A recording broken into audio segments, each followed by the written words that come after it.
All aboard! We're talking about free public transportation this week. We are. And we are. And it's been coming up as a big story because it was one of the promises that Mohammed made in New York when he wanted to become mayor, and they're having some problems with that. And now I think it's Kansas City that just suspended We'll their talk free about that in a transit. second, Yeah. okay? I know.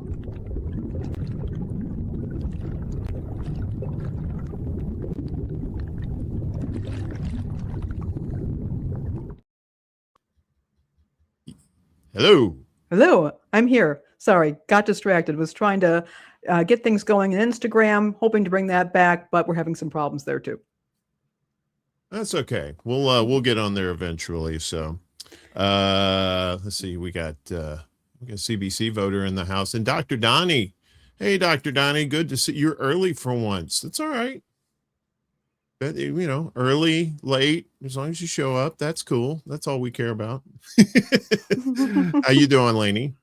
I'm doing fine, just discombobulated, but that happens. That's all right. We're back on track. Don't worry about it. Look, we all have those days. It's fine. So, I know I'm kind of excited about talking about free public transportation. It is going to be interesting. It is going to be interesting. Before we get there, though, we want to update you on our buddy Yoninah. You want to talk about that? Sure. As you know, we always put out our mutual aid links for the people that we are aware of who are in need of help at this time, them or their families. And one thing that has been going on for a while is our friend Yoninah, who has really been a supporter of this channel, as well as many other channels in this ecosphere, has fallen on some hard times. She had to relocate from her home, and I think it was in Central Illinois, up here to Chicago. That has been a rough ride. She has been homeless since she got there. She is now in housing. Housing has been found for her. But unfortunately, she did lose her cat, Empress, who she raised from a kitten. And she's trying to find the cat. The cat was lost in Wrigleyville. She's filed a police report and is trying to get help with that. Also, her phone screen has cracked. And she needs to be paying rent at the place where she is staying. She's on a very limited income. And if anybody can help her out, I know that there's a lot of folks going out there with GoFundMe links. I'm gonna paste this also into the chat. This is verified. We know this person. We know who she is. We know about her situation. She's been very transparent about it. And if anybody is able to provide some help at this point, even if it's just sharing out the link, that would be so helpful. And also, if you are in Chicago and you know anybody who's doing animal rescue, working in shelters, who might be able to help her find Empress, that would be fantastic as well. Yeah, and the links are down in the description on all the shows too, as well as along with our other folks who are in need of mutual aid too. So again, if you can donate, that's great. If you can share those out, that works as well too. So, but right now we have a lot of news to get to. If I can, I'm a little discombobulated myself. I'm sorry. But it must be one of those days. It is one of those days, I'm afraid. That's all right. All right. At least we're having a better day than they are in Japan. Those poor people. Oh, yeah, they really are. It's tough. Yeah. So rescuers are searching for survivors after a 7.1 quake kills 18 in southwestern Japan. And unfortunately, there's some video right there.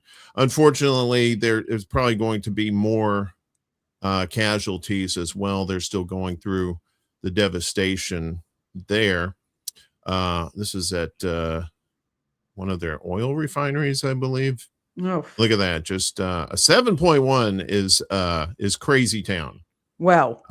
It's for those who don't know how the earthquake ratings go. It's not like say if you have a 7 and then you have a 7.5, you're like, oh well, that's just a little bit worse. No, it's like exponentially worse as you go up the scale. So a 7.1 is just, yeah, you can tell right there what you can go away now, or maybe not. Maybe you won't go away. So let's talk about this. So soldiers and emergency workers come through a badly damaged shopping mall and collapse houses looking for trapped survivors today after a powerful earthquake that killed at least 18 people, including a foreigner. I guess the others were locals. In southwest Japan, the magnitude 7.1 earthquake that hit a day earlier in the Kumamoto area on the southern main island of Kyushu also left at least 62 people injured, 6 of them seriously, the prefectural government said. The tally has been steadily growing, fanning fears it may continue to rise. Some of the most serious damage was at the Eon Mall shopping center in the town of Kashima, which was bustling with thousands of people when the quake happened. Somebody said some 3,000 customers were evacuated to a parking lot before a gas explosion happened in another part of the mall where some people were still working. Fukima Ono was shopping at a mall with her older sister when the ground shook so fiercely that she lost her balance and ducked. Children began screaming, goods scattered on the floor. The 19-year-old was among the crowd of shoppers who managed to escape safely. The sweltering weather heightened worries about the survivors as rescuers braved the heat. It remained unclear how many people might still be missing. The mall's second floor collapsed, trapping people. Witnesses said the explosion shook the area as much as the quake. 3 people remained missing, while 4 deaths were confirmed at the mall site, according to AM President Akio Yoshida. We take it seriously that an explosion happened and precious lives were lost. Yoshida told a news conference in Kumamoto where he bowed deeply along with 2 other executives. Japanese media footage of the mall showed that part of the ceiling had caved in and metal pieces and other debris were scattered about as helmeted and masked rescue workers searched the area.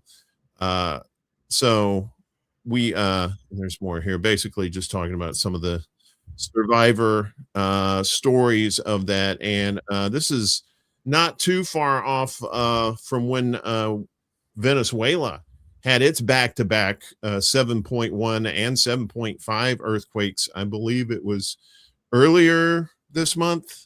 I think it was earlier this month when those happened. So yeah, part of that ring of fire where you get a lot of quakes, unfortunately. Yeah, and have you ever been in an earthquake? I've been in small ones, very teeny tiny ones. Nothing, shook bottles on a shelf, but nothing crazy. But I can understand how it's like the ground below you. It's not like you can get up on something and you'd be, like if it's a flood or something like that or a fire, you can escape. It's literally the ground below you. Yeah, and I can imagine. I mean, to have your foundations shaken in that way, it has got to be just surreal and extremely distressing. I mean, of course, we know the devastation that they can cause. And to a certain extent, too, that's why I kind of wouldn't want to live in Florida, not so much for the earthquakes, but they have sinkholes there, too. And I mean, just like you're in your house and then all of a sudden a hole opens up underneath and then, no, thank you. Give me some bedrock. I want some bedrock underneath there, something hard, something to keep the buildings up, Yeah. Well, my heart goes out to them. But it's just, we have had the tornadoes. It seems like every time I turn around, there's a new disaster. Oh yeah. Speaking of tornadoes, Chicago the other day, well, West and Southwest Chicago just got hammered. I mean, wow. I've never seen anything like that. I was also looking at some reels of hail coming down. That was just crazy. The size of that hail. I watched this guy, Max Velocity, and he's a meteorologist, and he gets video, like live feeds from storm trackers who are out there chasing. They're storm chasers, I should say, that they're out there chasing these tornadoes, and some of that video is just they had one where they had an actual drone go around and partially through a tornado. I mean, granted, it was a smaller one, but still, it was just like those things. Yeah, Mother Nature does not play, so we should stop screwing around with her. The ones who are actually screwing around with her, probably be wise.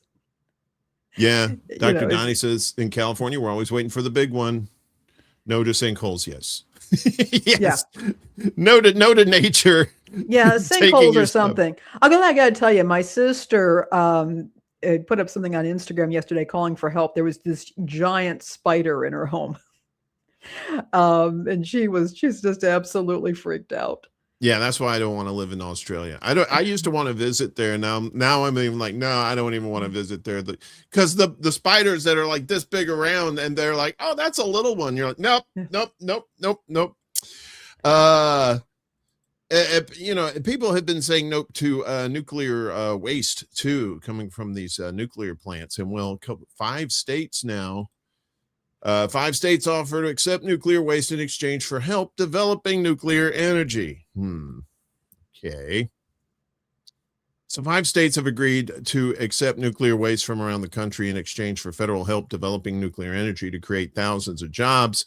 The states, Tennessee, Louisiana, Oklahoma, Utah, and Idaho, all have Republican governors who say they welcome the chance to pollute their states. To help America reclaim its leadership in civilian nuclear energy. What's up, Chuck? No nukes. Exactly. So if built, the storage sites would represent significant progress in a multi-decade effort to store more than 95,000 metric tons of spent nuclear fuel and radioactive waste. Plans for a permanent underground storage facility in Nevada's Yucca Mountain have long been stalled because of staunch opposition from most residents and officials. Yeah, everybody else is for that stuff, except for the people that live in the area where they want to put the stuff, obviously. Spent fuel is currently stored at nuclear plants and former nuclear sites nationwide and is piling up. New storage sites would move the radioactive material away from population centers, fault lines, and floodplains. Experts say the plan also should help officials gain consent from communities that will host the repositories. And well, you would think, now we're going to do it anyway. We don't really care what you think. Well, we live here. Well, that's too bad. Under the non-binding agreements, the states could host nuclear life cycle innovation campuses that would include waste sites as well as uranium enrichment, spent fuel reprocessing, and fuel fabrication. The campuses may also host advanced reactor deployment, power generation, and data centers. Data centers. Take a drink. It's our drinking game there. We can't. There's nothing to drink. They take up all the water. That's why Daddy needs his sauce. Nuclear campuses could boost state economies. The campuses have the potential to attract up to $50 billion in private investment. What could possibly go wrong? And generate as much as $10 billion in state and local tax revenues, the department said in a statement. Eligible projects could access federal loans worth billions of dollars, the department said. These campuses will be massive generators of economic growth and 3-headed fish, a la the Simpsons in the rivers. And be crucial to unleashing America's nuclear renaissance, Energy Secretary Chris Wright said in a statement. He called the proposed campuses an innovative concept that will get America's nuclear industry growing again. Of course, Tennessee is home to the Oak Ridge National Laboratory, which enriched uranium during World War II as part of the Manhattan Project, while Idaho hosts the Idaho National Laboratory, a key research site for nuclear energy and national security. Utah was a source of raw uranium for the Manhattan Project and a training site for crews that dropped atomic bombs on Japan in 1945. And apparently Louisiana just likes crazy stuff in their state. So they say, come on, bring it. No, I'm kidding. I don't think that's what happened. Or it might be. I don't know.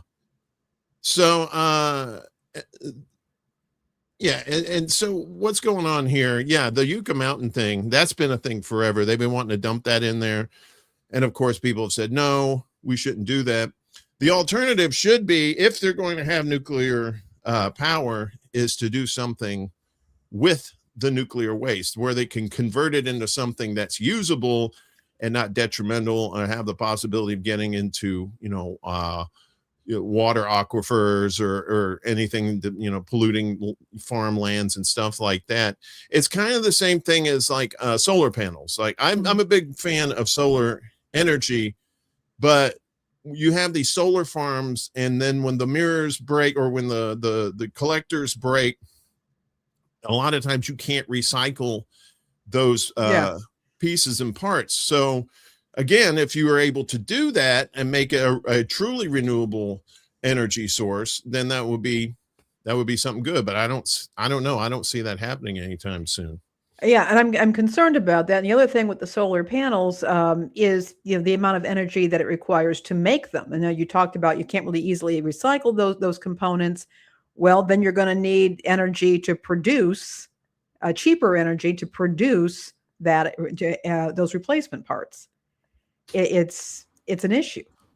Yeah, Michael, I don't know if you've seen the documentary Michael Moore did, The Planet of the Humans, and talking about renewable energy and how they were using non-renewable resources to make it happen. And it's like, look, I'm down with the concept of wind power and solar power, but if these things are going to break and then you're just not going to do anything with them, all they're going to do is just pollute the areas they're in with, whatever chemicals are in there. Yeah. We need to get to that part where we can make it a full cycle of recycling and reusing, rather than doing these things and then the technology breaks or it leaks, like in nuclear power. Saying we should put this nuclear waste somewhere, it's like, why don't you just convert it into something? Get your scientists on that. I know you don't want to really help people. You just want to do what you want to do for capitalism, but maybe actually doing something like that might actually help. It's really the kind of the whole thing of kicking the can down the road. Mm-hmm. And at some point the road comes to a hard stop. Yeah. And then you got a cliff. Yeah, it's a dead end in more ways than one. Exactly. It is a concern. And, the things that people have talked about is, why didn't we invest more into creating homes that could hold energy? Mm-hmm. Or that could provide, and of course, people in the UK are finding out the hard way that doesn't always work if you have a heating, if the climate heats up, because now they're in homes that are made to hold heat. But that's not what they need right now. But the idea of developing housing that it makes it easier to control the temperature without having to rely on external sources. I mean, I'm all about central heating and central cooling, but that's things we just didn't think about. We were trying to make our homes comfortable and safe, which makes a whole lot of sense, but didn't consider the implications to the environment and how making that home comfortable now could make the climate even worse. Yeah, exactly. Maybe they should have taken climate change a little more seriously back then, because they knew back then that the Earth was starting to heat up. So, speaking of heating up on Capitol Hill. Oh, yeah. This is weird. Anthony Fauci, that guy. The Timu Mel Brooks right there. There he is right there. So Fauci invokes Fifth Amendment. Oh, shocking. Declines to answer at Rand Paul hearing. There he is right there. He looks kind of like an older Alfred E. Newman, doesn't he? Like, what, me worry? And then you got this guy back here and he's like, yeah, you should probably worry. So Anthony Fauci, the former top U.S. infectious disease expert, declined to answer questions at a Senate hearing on Wednesday, invoking his constitutional right against self-incrimination.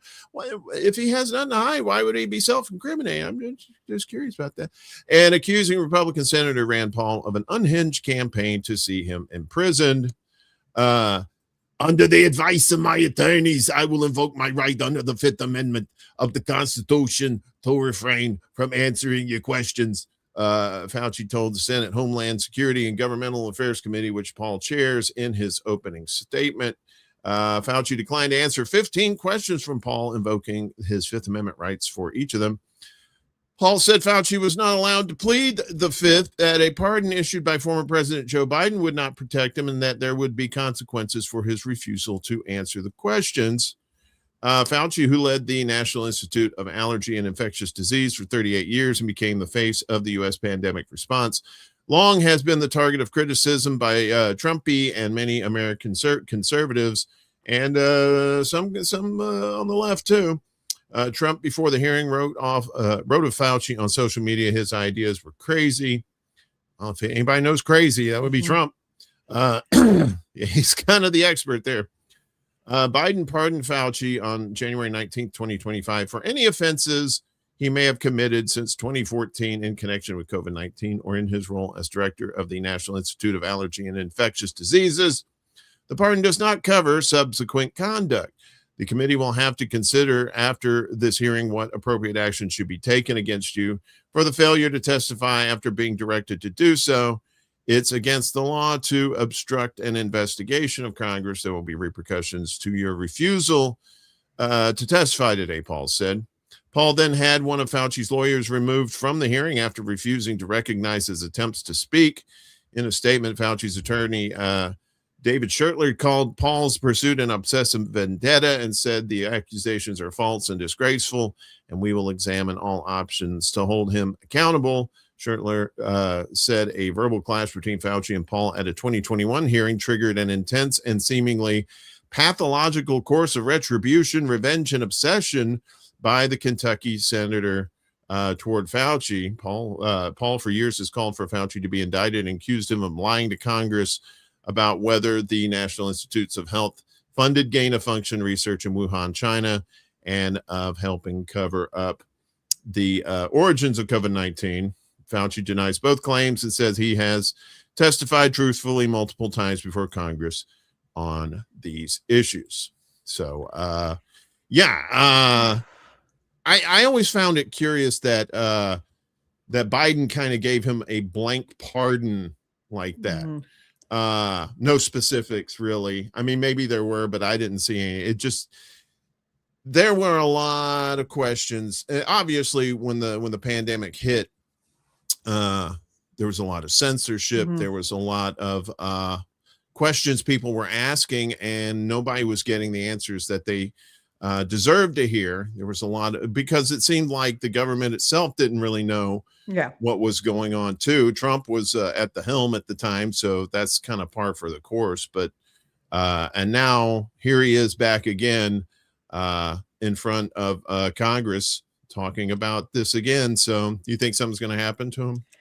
I don't know that anything's going to happen to him. I mean, I think the blank pardon may have been that he saw what was coming and wanted to protect Dr. Fauci from, some people who really were gunning for anybody who supported the official narrative on COVID. As for the government, when at the beginning, not knowing what was going on, I can talk about that because I was one of the, I think I've talked about it, I've told you this, I was one of the volunteers that was working the phone lines for the Chicago COVID hotline. And I can tell you initially, I was working with the Department of Public Health, and we didn't know what was going on. And it's unfortunate we had a freshman mayor and a freshman governor at the time. And so they were coming into their offices, and then they had to deal with this massive, and as people, and it was an overused word, but unprecedented crisis. And I remember, I was there in the center taking the calls, and we would stop for the press conference with Mayor Lightfoot and Governor Pritzker telling us, and their health people telling us what they knew. We really didn't know what was happening. I don't think anybody did. I think a lot of people were trying to do their best if this was going to be a serious problem. And I think it was a serious problem. But I think they were doing their best, but the messaging was not great. And I will say this, I had people calling in and saying, well, everybody's giving us all this contradictory information. It's changing from week to week. And I said, look, one of the things they're calling this a novel coronavirus. Novel means new. Everybody is learning at the same time. As soon as I said that to the people, they calmed down. They understood that. Okay, it's new. We're all figuring it out at the same time. That helped. But that messaging didn't really happen in the media. They used the word novel coronavirus. People didn't know what novel meant in this case. And so I think that the messaging on this was terrible. We can blame part of that on the Trump administration, but the media has to take a lot of blame for that. because it's the media's responsibility to make things accessible to the common person, to the average person. That did not happen. And now we're seeing the fallout. Yeah. Years later, and there needs to be accountability, and I hope it's finally gets that finally happens. But you know, I don't know. There's a lot of accountability for other things too that never seems to come to fruition either. So, but we'll keep an eye on this and see what happens. Got a couple of robot stories for you there, Lainie. You like robots, Rock'em Sock'em robots? I think they're kind of cool. I used to have Rock'em Sock'em robots, and it was so great. And it play the Rocky theme behind, you know, like you know, the robots are playing. I was a weird kid. Trump administration bans new Chinese humanoid robots to protect U.S. AI build out. Oh, them Chinese robots. Bleep bloop. This guy right here saying, I wonder if I could get him to play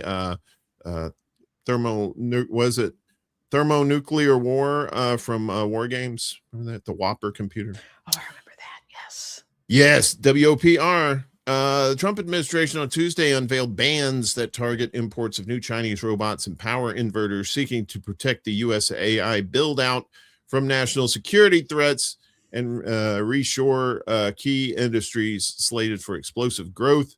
The FCC on Tuesday afternoon released the measures which bar Chinese imports of new humanoid and quadruped robots, in addition to connected power inverters, which enable renewable energy sources and batteries to connect to grids and data center equipment. The restrictions, as first reported by Reuters, show the Trump administration is aiming to safeguard the U.S. artificial intelligence supply chain from Chinese threats of disruption, data theft, and cyber attacks, while also driving firms to shift manufacturing to the U.S. These devices could create supply chain vulnerabilities that could disrupt U.S. economic and national security, and could create, national security, take a drink, and could create a cybersecurity risk that threaten American critical infrastructure, the FCC said in a statement. The FCC will continue to do our part to secure America's critical supply chains. Chairman Brendan Carr added in the press release. Chinese embassy in Washington said Beijing urges the U.S. to heed the objective and rational voices of the business communities in both countries and stop smearing Chinese companies and threatening them with sanctions. Chinese government will take all necessary measures in response to any action that causes material harm to its interests. Some analysts forecast broad adoption of humanoid robots topped with AI-enabled brains. Brains. Nom, nom, nom. With fava beans and a nice Chianti. In consumer and industrial arenas, while explosive data center construction in the U.S. will depend on reliable sources of inverters. Treasury Secretary Scott Strader-Vermouth-Besant has warned that Chinese AI firms could face U.S. sanctions for stealing U.S. intellectual property. That's funny. Wait a minute, I got a call. It's the pot. It says the kettle's black. Sorry. U.S. officials have also been keen to avoid another scenario, as happened with rare earth minerals, critical inputs for tech manufacturing so dominated by China that Beijing has been able to leverage access to them to secure big wins on the international stage. You can read the rest of this from our Substack and the full article here.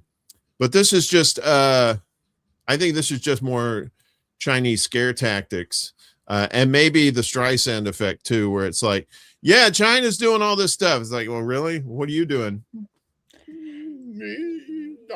I don't know, but it just seems like it's another crack at Chinese technology like that. Yeah, I can understand national security, but they seem to use that as just like a security blanket. No pun intended. That everything that they don't want to talk about and they want to ban, it has something to do with national security. This seems like one of those things. Exactly. You know, I think it was a couple of days ago, I was reading an article where they were saying that U.S. needs to allow the data centers to expand, because if we don't, we're going to be dependent on the Chinese.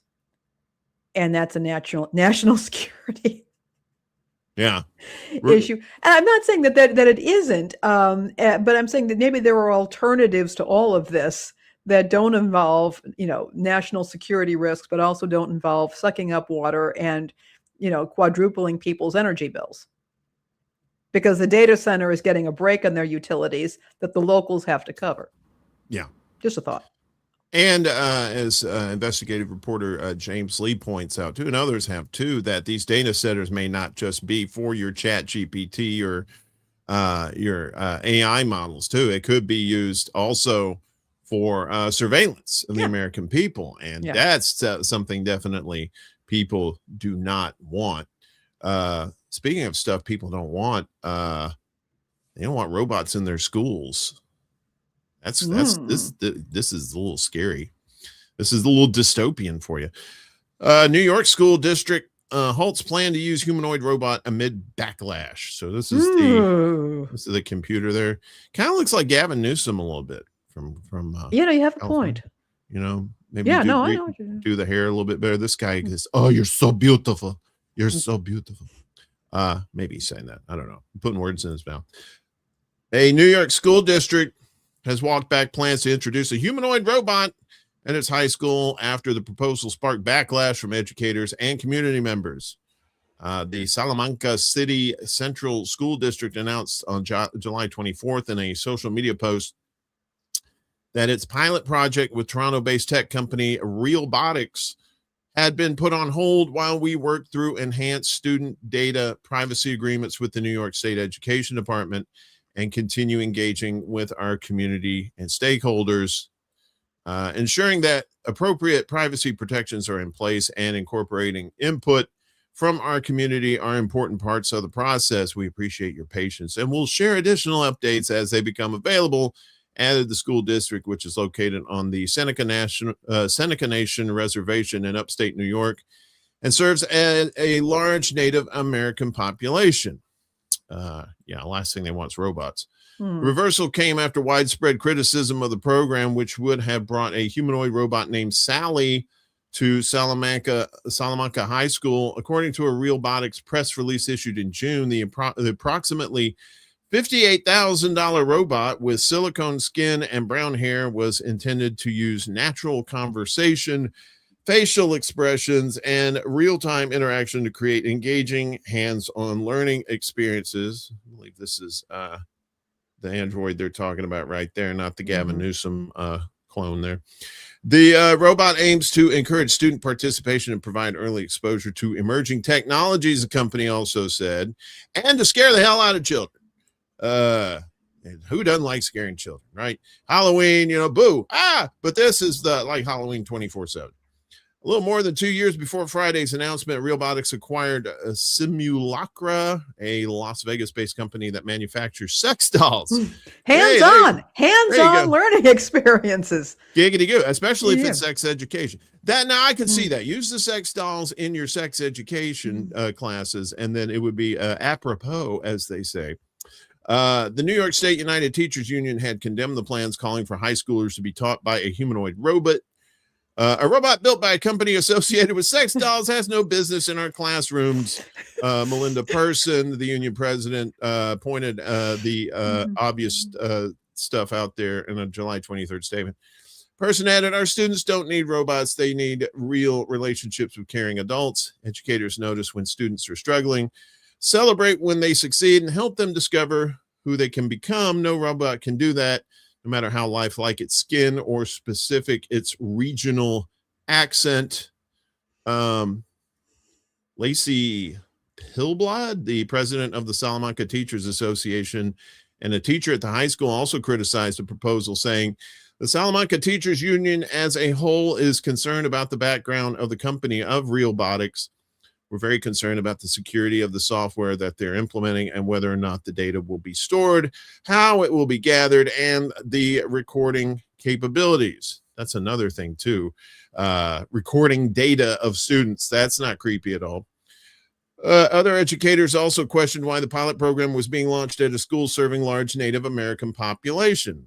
I have that question too. I have a number of questions. That's among one of them. Yeah, speaking to The Guardian recently, Sierra Mae Abrams, a substitute teacher at Salamanca High School, said, out of all the schools in New York State, let alone in the U.S., they chose to experiment on Native American children yet again. Abrams alluded to the history of brutality at Native American boarding schools in the U.S. and said, our culture is struggling to stay alive due to the impact of that and what they did to our elders. We live on the only reservation located in a city, so it's absolutely insane that we're the ones testing it out. Following the Salamanca District's decision to pause the program, Robotics CEO Andrew Kegel told the New York Focus, we fully respect any decision the school makes and encourage thorough due diligence by all parties involved. We want the program to be demonstrably safe, fully district approved, and strongly supported by teachers. We stand firmly behind the program as a supportive tool designed to assist teachers, students, not replace them. Yeah, I think you want to replace them. I think so. Yeah, I think so. I have so many questions. I think I want to bring the attention back to the fact that this is being tested in a school with a high Native American population. Yeah. What the heck? Because they figured, oh well, they'll just let it slide. They're pushovers. They've been pushovers for all of history, and they haven't been pushovers, but that's just what they feel. But then again, because you try putting this in any other school in New York, they're just basically going to say, no, thank you. They look like sex dolls. Look at the mouths. Yeah. This right. Yeah. This right. Those here. Lips were made for something. And yeah. He kind of looks talking. Kind of looks like recent Mickey Rourke a little bit, right? After he had all that plastic surgery done and stuff. It's the Mar-a-Lago aesthetic. But seriously, this is distressing. The other thing is, in addition to the fact that, heck, they don't, you don't have to pay them. You don't have to give them healthcare benefits.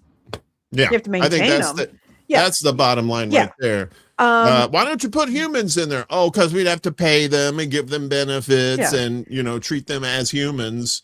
And speaking of treating them as humans, a robot cannot be held accountable for lapses and failures. And we know, for example, that AI and this kind of programming can have its own, for example, racial biases. Religious, all kinds of prejudices and biases that this robot could bring into the classroom. And you can't really hold the robot accountable for that. Yeah. It's not the way this works. This is not good. Well, they can also be hacked too. They can be hacked. Any basement dwelling child molester could hack them. They're recording information, surveillance, that all of that. Come on. That scares me too. The recording and the data collection on these children like that is very scary. It's like, don't we have enough of that already with flock cameras and Axum cameras and stuff like that? Do we have to surveil our kids like that too? Yeah. Woo! Yeah. It's and kudos to that school and the school district there for saying hell no to robots, and everybody around the country should say that too. Education has always been a human personal touch, right? It's like a good teacher knows their students, knows how to educate those kids, and no matter how much programming you do with robots, you just can't duplicate that. That's just truly, I want to know who decided, who made the decision, who signed off on this. There does need to be accountability for the decision. I mean, I think it's a bad idea all the way around, but to put that into a Native American, a school that serves a largely Native American community, this is not an accident. I want to know who did it. Well, someone who lived in New York, I can contest there's a lot of robots in the government there too, so I wouldn't be surprised. Yeah, that's true. Some good news, though, for some municipalities around the country offering free transportation in their cities, especially in a time when you have high prices on everything else. I had been talking about this with a friend of mine in New York who says Mom Donnie is trying to get that done there. I know you're going to talk about that in a second, but let's talk about this free public transportation. Yeah, and it's been in the news. I mean, this is something that I've been hearing about for decades. I've been hearing about why is public transportation not free? Why are we charging money for this? Particularly, and I'm sorry to say it, but people are paying increasingly high fares when the service isn't good. And there's no real way to get the transportation businesses or organizations or agencies to actually improve that service, and you're paying higher and higher fares, getting penalized if you don't have your fare on a card or something like that. It's not been consumer friendly. It's not been friendly to the residents. It's not been friendly to the public. And so the idea, why shouldn't public transportation be a free service? If we want to help the environment, if we want to reduce traffic and we want to reduce traffic injuries, and if we want to make sure that people can get around easily, let's make public transportation free and plentiful. And these efforts have not been terribly successful. Now, there are, I think, something roughly around 40 municipalities in the U.S. that do have some form of free public transportation. I'm in one of them, by the way. I'm in Bentonville, Arkansas. We do have a Ozark regional transportation service that does offer some free shuttle and bus lines through the area. They are very limited in how they operate. Very limited. There's Fayetteville right there. They have Razorback Transit, but there's also the Ozark Transit, and there are buses that you can link up and get between, say, for example, Bentonville and Fayetteville. And there's one bus that goes around downtown Bentonville, and that is free of charge. These services don't always work great. Among other things, they're not necessarily connected to things like Google Maps. I don't know about you, Uncle Warren. I don't drive. I don't have a car, and I've always relied on walking or public transit or now these days rideshare. But they're just not necessarily. It can be very difficult to get around if you don't know how to do it. And some of these smaller towns, these smaller cities have very limited apps, for example, that don't work well. They're using third-party services for these. Or you have Google Maps, which will give you some very good, if you're in a big city, will give you some very good information about routes and times and knowing when something is delayed. But a lot of these smaller areas like down here, they don't provide their data to Google Maps. So they're not necessarily the easiest to use services. I'll go into that in a second. But what's happened recently, first of all, Mom Donnie, as we know, had promised free public transit. That is not happening at this time. What he is trying to do is he's trying to make the buses faster, which I think on the whole is good, although I'd like to know about things like reliability. Okay, they're faster, faster routes, but are the buses actually showing up when they're supposed to be running? And are they ensuring that there aren't major gaps between the buses showing up? Are they safe? Are they clean? And this is one reason why people don't want to use public transit, is if they don't feel safe, or it's just a miserable experience, or they're unreliable and they end up getting fired from work. That doesn't help anybody. The other thing that's happened is Kansas City has ended its free transit program just recently. And apparently they were relying on a lot of funding, but some of this funding goes back to the pandemic era. That was one of that pandemic era funding has halted. And so they just have decided to drop the program.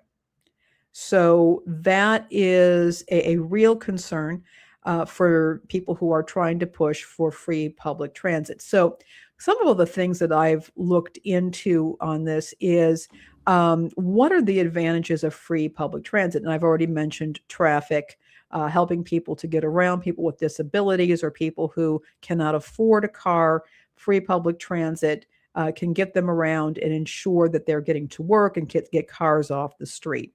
Um, there have been limited experiments with this in the US. Some of the information, some of the data that I was able to come up with is that public transportation, free public transportation in Estonia, for example, it's a system, but what they found is that even more cars ended up on the street. So it's not necessarily a magic bullet for reducing cars. I think that people drive cars for a number of reasons, one of which is flexibility and privacy.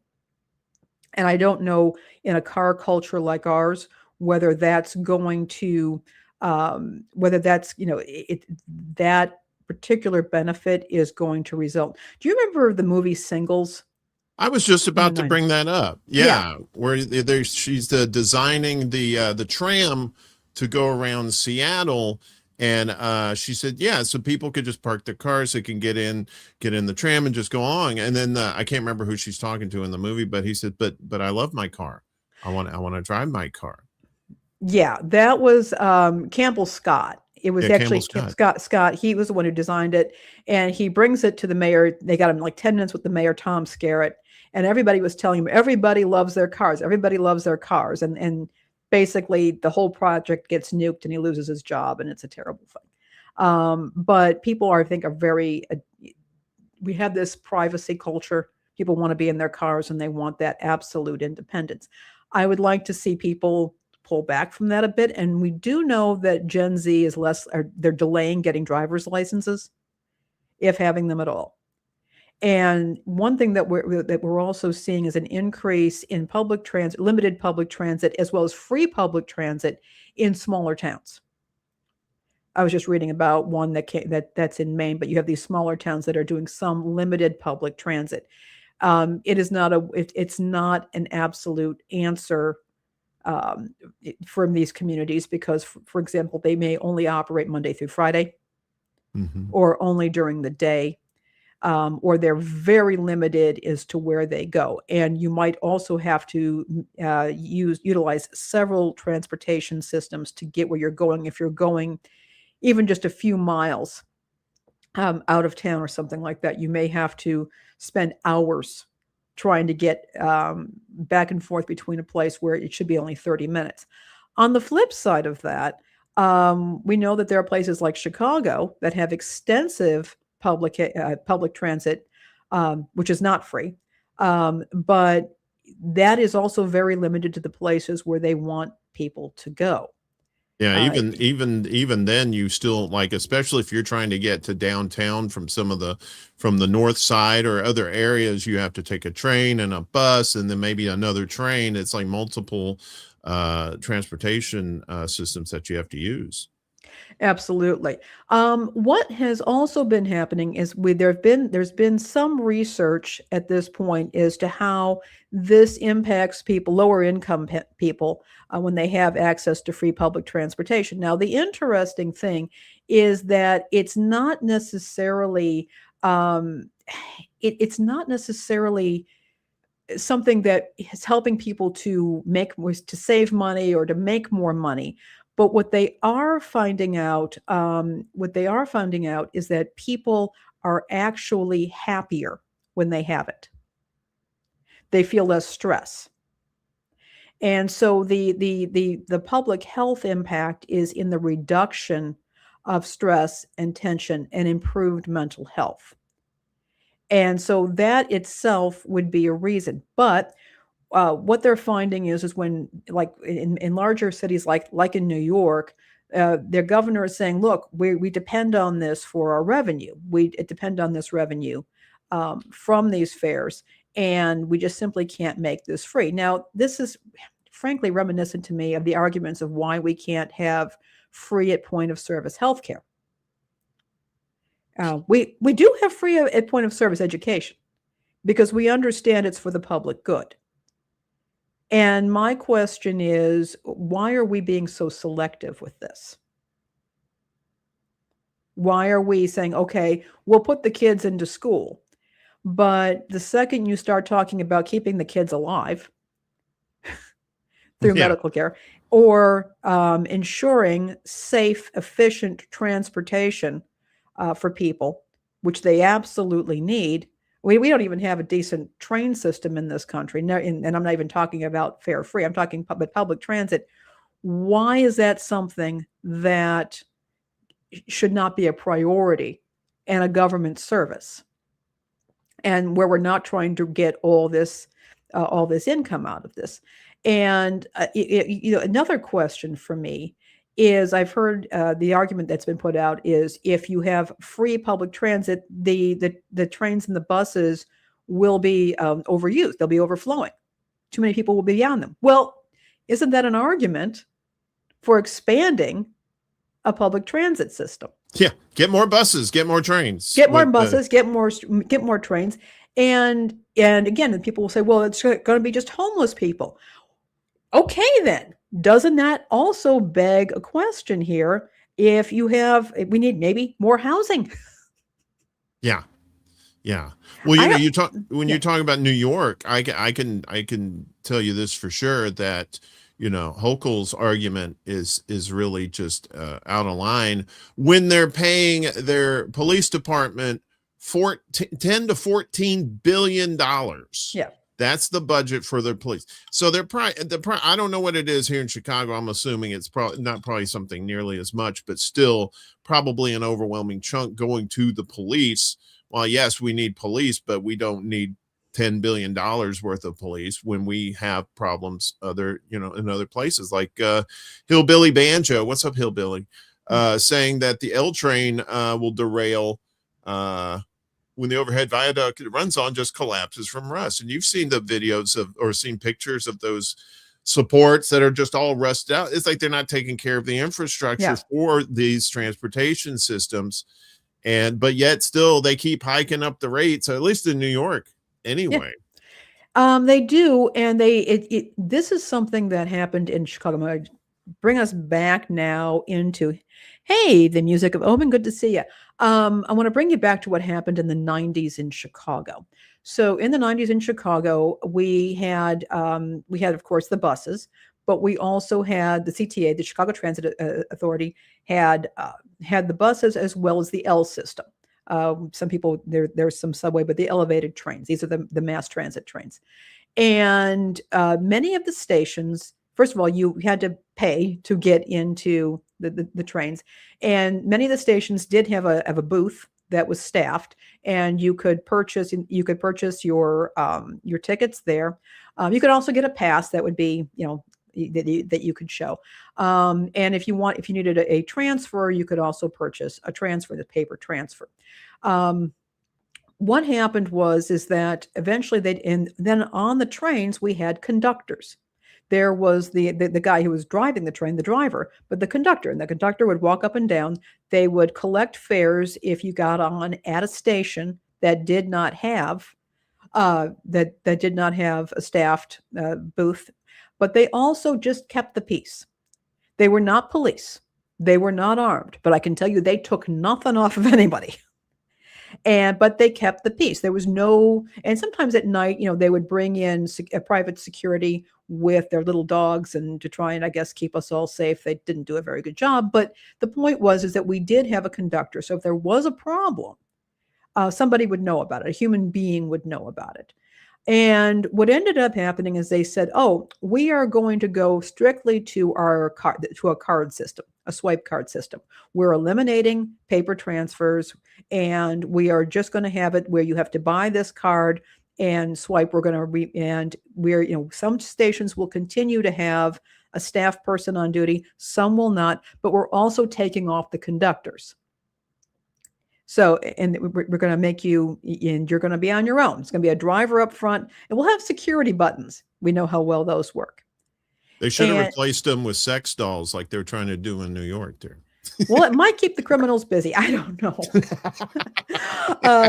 If they're getting some, maybe they won't be so angry. What happened was a disaster. First of all, at some stations, they had a customer assistant button. And if you couldn't figure out how to get your card, suddenly everybody needed a customer assistant. Nobody needed a customer assistance until they put these machines, these vending machines in place.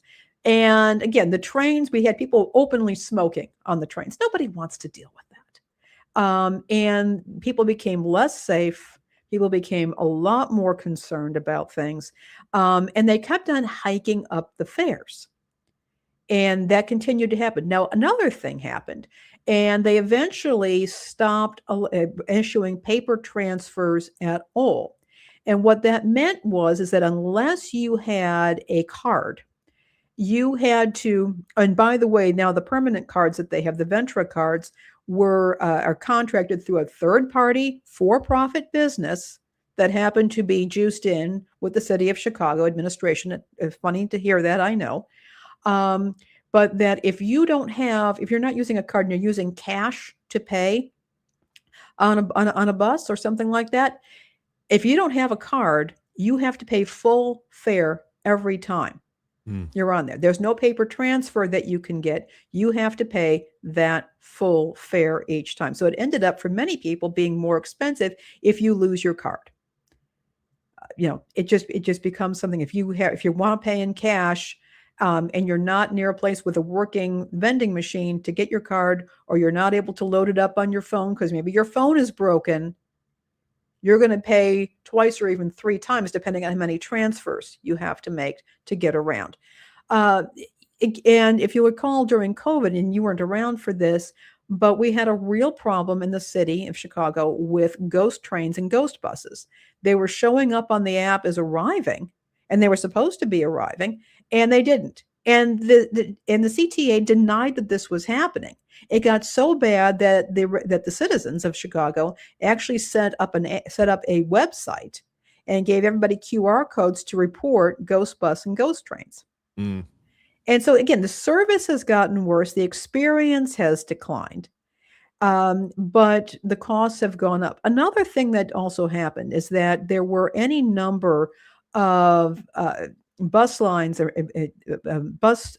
and stops and hours that were cut, particularly in the poorer areas of Chicago. Imagine that. They said, well, nobody's taking these buses. Well, the problem is that they were not counting people who at the time were using paper transfers. They were only accounting initial fares. And this happened during the 90s when this whole changeover was happening.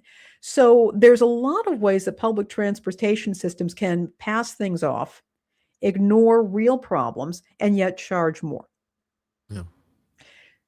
My argument is going to be this. I think that there needs to be free public transportation in the same way, free at point of service healthcare. There are things that cannot be left to the individual. And there has to be significant and substantial investment. If we can give tax breaks to data centers, if we can fund the military at the level that we are doing, if we can fund and we can give tax breaks to big box stores and large corporations, we can fund the services that are necessary for a humane society. Unfortunately, the work that has been done in this area, in this country, unfortunately, free public transit that is very limited, that does not work very well, and that is depending on temporary grants. Yeah. And they Not say, the well, see, it doesn't work. It doesn't work. You're starving it. You're starving it. That's why it's not working. You've got a bad system. Yeah. That's always the excuse, isn't it? That they say, well, we failed to fund this system. So look, see, it doesn't work. And it's like, well, if you funded it, maybe it might actually work.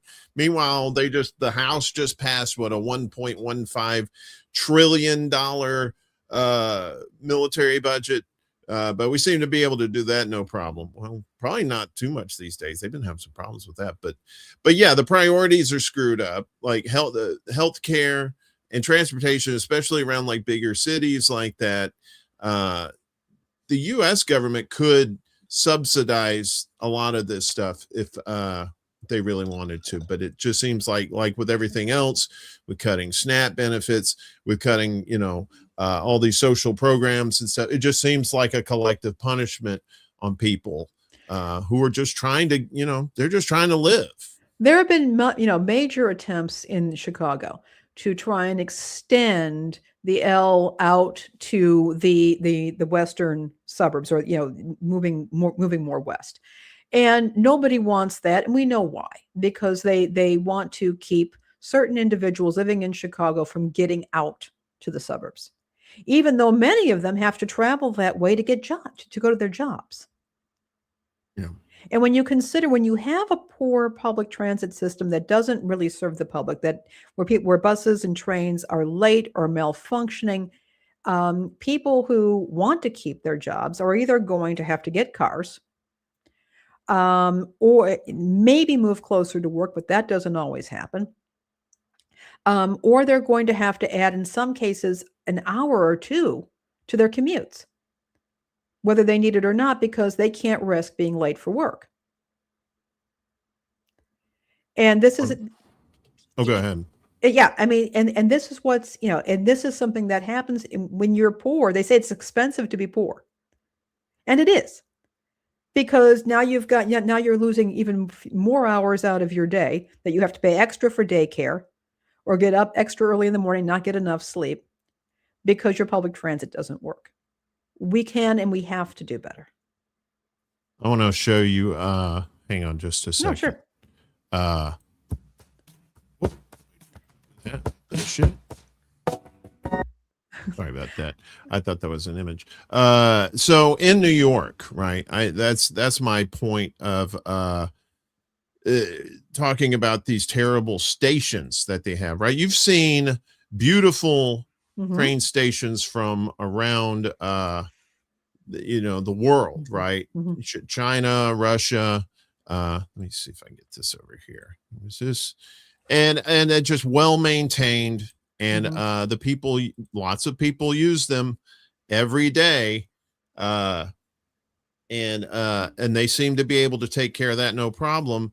Meanwhile, this is Chambers Street in New York, near City Hall.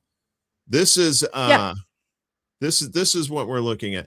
And I when I came back to Chicago and saw the train stations are much nicer here than they are in New York City.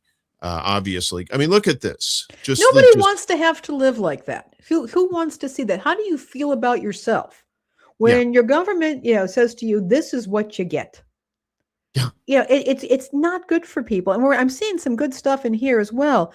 In the Bay Area, it costs just as much to drive as public transportation, unless it's a very long trip. As a matter of fact, I have not been on public transit in the Bay Area. It's been a while, but I remember, their system is you pay for the length of the trip. And if you happen to get off at if you miss your stop and you get up at the wrong station or something along those lines, you have to pay more to get out. If you lose your ticket, you have to actually get out of the station. It's like they fine you. And this is what they did. I don't know if they still do it, but they would fine you if you lost your card, or you didn't get the right thing, and you had to pay $5 to get out of the station.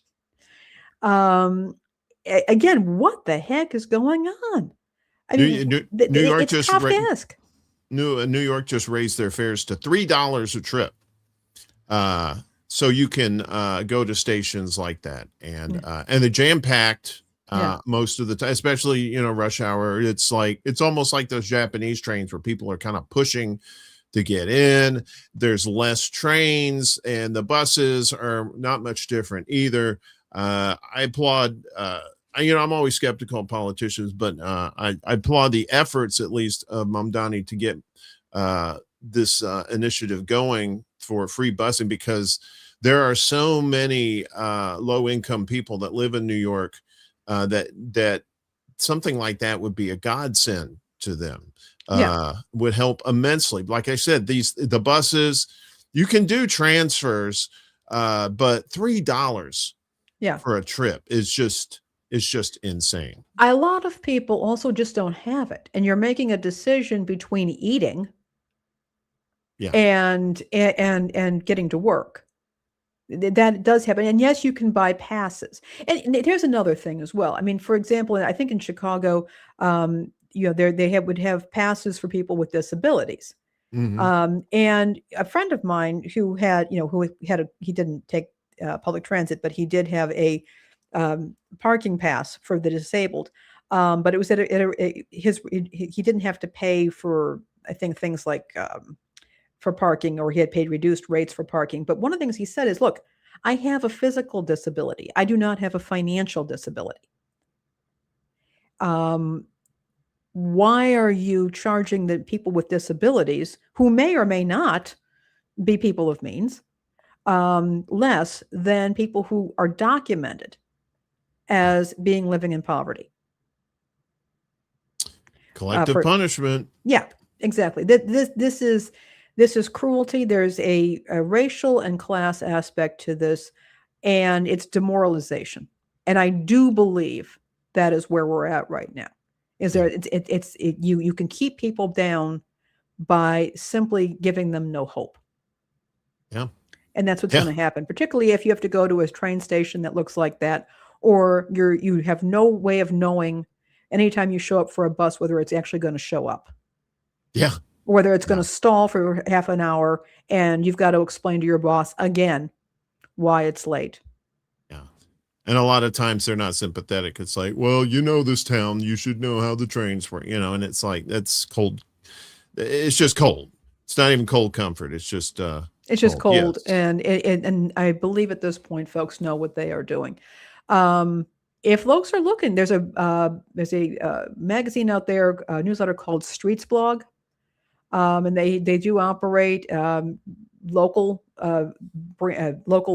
franchises, I guess, I don't know, that talk about street and transportation issues in local communities as well as on the national level. They've got some really good stuff on this issue. If folks are looking for something to rally around, I think that this would be it. And I think it's something that could have a lot of appeal to a fairly broad audience.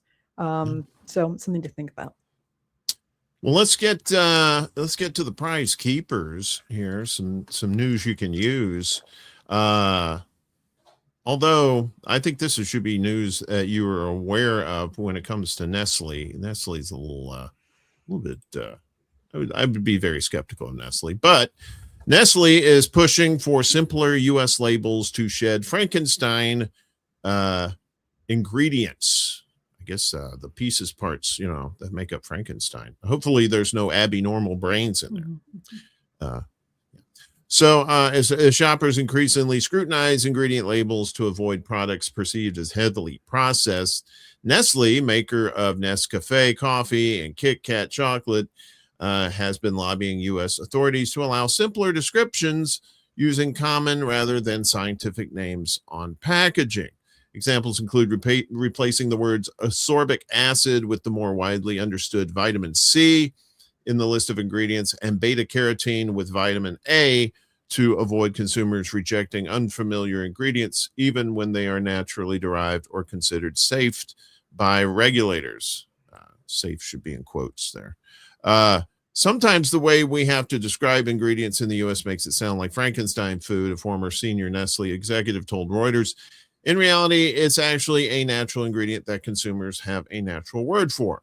Nestle has raised the issue directly with Health Secretary Robert F. Kennedy Jr.'s team as officials review food labeling policies under the administration's Make America Healthy Again initiative, the executive said, asking not to be named. I wonder why. The lobbying effort has not previously been reported.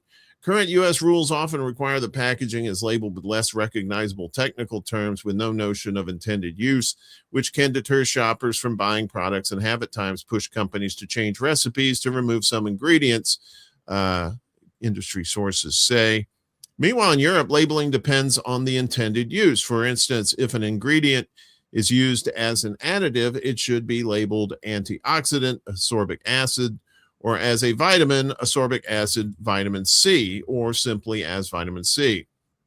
A report by Innova Market Insights found last year that about 3/4 of North American consumers reconsider what they are buying because of ingredients lists on packaging. Most consumers look for real ingredients and an ingredient list that is easy to understand, according to the report. We continue to engage with stakeholders across the food industry on ways to help Americans make informed decisions about the foods they purchase and consume. The spokesperson for the U.S. Department of Health and Human Services said, some public health advocates argue that using less scientific labeling can be misleading and makes it easier for large food companies to be opaque about including additives in their products. Food companies have spent billions removing artificial colors, preservatives, and additives as consumers switch to products with shorter, more recognizable ingredients lists. Nestle's technology chief Stefan Palzer confirmed to Reuters that the company was engaged in lobbying via trade associations to make labels less complex. But it's difficult, Palzer said. We try to reduce ingredients that are not understood by consumers whenever possible without compromising on the safety, quality, or functionality of the product. Palzer said consumers globally prefer ingredients that look familiar and products that have labels they understand. Some companies like Germany's Aldi are eliminating dozens of ingredients from what they sell so shoppers can feel good about adding to their carts. The former Nestle executive said the Swiss firm had talked to U.S. Authorities about specific ingredients amid a wider push to remove artificial products from food, suggesting it simplified terms for ones that it intended to keep in products.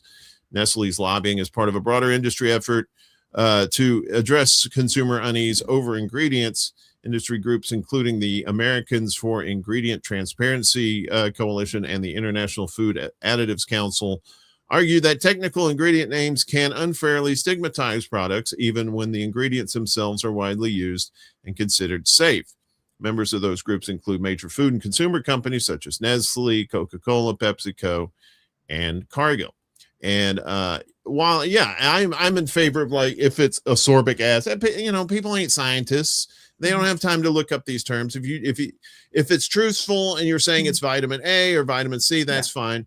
But if you're putting some other chemicals in there, you can't just smooth over that. Those you probably need to you should put the technical terms for those.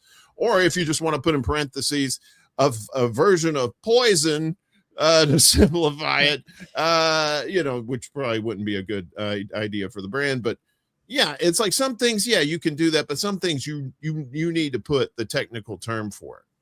I think that this has been poorly framed in media, particularly social media.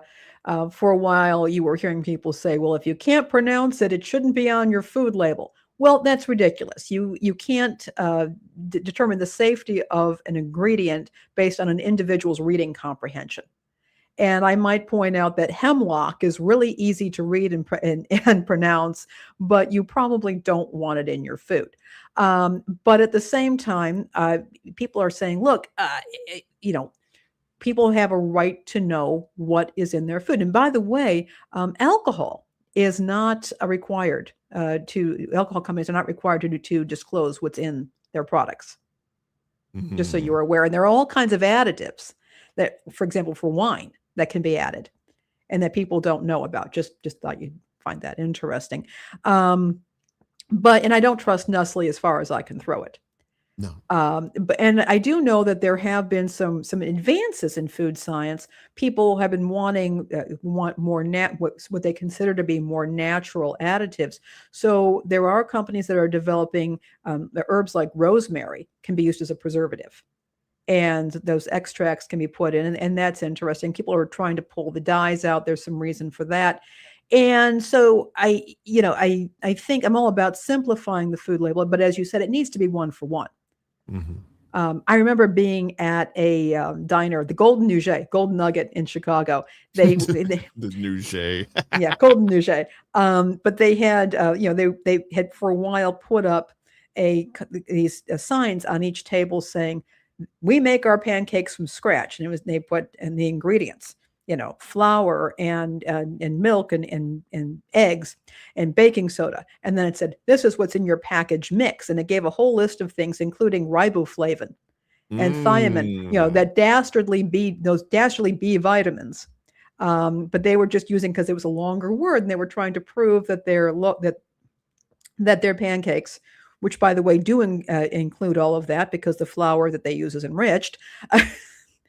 So I think that kind of language can also be used by quacks to scare people away from stuff. And simplification is great, but it needs to be one for one. It needs to be transparent. Yeah. Yeah. I mean, simple stuff like that, like something you can't really adulterate, like vitamin C. Yeah, you could say vitamin C. That makes sense. But yeah, when you're talking about other chemicals that are in there or part of your enrichment, you need to put the specific names for those things and just say, oh, some flavoring we put in. It's like, no, you can't. Yeah. It's I think that, I think it's important. A lot of people have food sensitivities, and there can be some very good reasons to disclose common allergens and other things that can trigger that sort of thing. I do think it's also important to keep in mind, though, that you have food enriched flour, for example, or milk and that sort of thing. When they started adding that in during the Great Depression, they kept people from getting rickets and scurvy. And so for people who have very limited diets, sometimes due to poverty, but sometimes due to other factors, those foods that have been enriched can be absolute lifesavers. Also, the preservatives and the additives, you may not want them, but they can keep people from getting botulism. Not everybody has access to great refrigeration. So it improves the shelf life, less food waste. It's a trade-off. And I think that it's better to educate the consumer about that rather than to just dismiss it outright. Yeah, I like what Chuck says here, like riboflavin equals vitamin B2. You could put both of that in there. You put riboflavin, and then in parentheses, you put vitamin B2. Yeah, and eventually people might get it. Yeah, it helps simplifies things. Yeah. Meanwhile, the kiddies, the toddlers, are not getting, at least 80% of them are getting kind of messed up over these foods here. The new study shows 80% of foods marketed for toddlers are ultra processed. What's that about? Hey guys, I'm usually not a toddler unless he's a very giant toddler. Maybe he's a robot toddler. He could be. Keep him out of our schools. 4 out of 5 foods sold for toddlers in the U.S. are ultra processed, according to research that analyzed more than 2,700 products on grocery store shelves. Nearly half of those items also failed to meet at least one nutritional benchmark for children set by the World Health Organization. We wanted to know what parents were seeing when they went to the grocery store, said lead author Aaron Hudson, a postdoctoral researcher at the Department of Pediatrics at Children's Hospital in L.A. The answer is over 80% of the products are ultra processed, she said. Many of them are high in sugar, high in sodium, but parents really can't tell that from just walking down the aisle. Well, that's what clear labeling and instructions would help with. Consumer foods marketed for children between 6 and 36 months should have no added sugar, artificial sweeteners, or concentrated fruit juices, and limited saturated fats and sodium, according to the WHO nutrient and promotion profile model.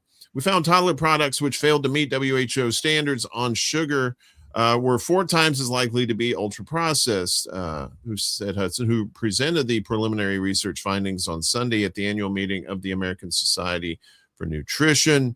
Almost a quarter of the foods were higher in sodium than is recommended, and some were high in fat and calorie dense, she said. These included organic foods.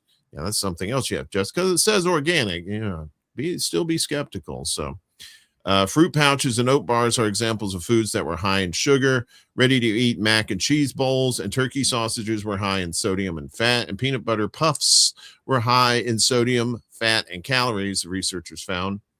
Problem isn't just what's in these high sugar, high salt, ultra processed foods. It's what they crowd out, said Jane Houlihan, research director for Healthy Babies Bright Future, an alliance of nonprofit scientists and donors with a mission of reducing babies' exposures to neurotoxic chemicals. She wasn't involved in the study, but she goes on to say a toddler who fills up on fruit snacks, sweetened yogurt, crackers, and snack bars is likely to eat fewer whole grains, vegetables, beans, and other healthier foods. The first 1,000 days of a child's life are vital for the growth and development of their brain and subsequent health. According to the American Academy of Pediatrics, a healthy diet is a key part of that progress. Early childhood is also the time when taste preferences are set for life. According to experts, eating too many overly sweet, highly processed foods in childhood may lead to choosing sugar and artificial flavors over natural, nutrient-dense foods in the years to come. Parents don't have to be on the baby and toddler aisle at the store once their kid is able to chew, said senior study author Marissa Burgermaster. Burgers. Assistant professor of nutritional sciences at the University of Texas at Austin. Kids can eat whatever healthy foods and snacks the family is eating. Just chop or mash it up.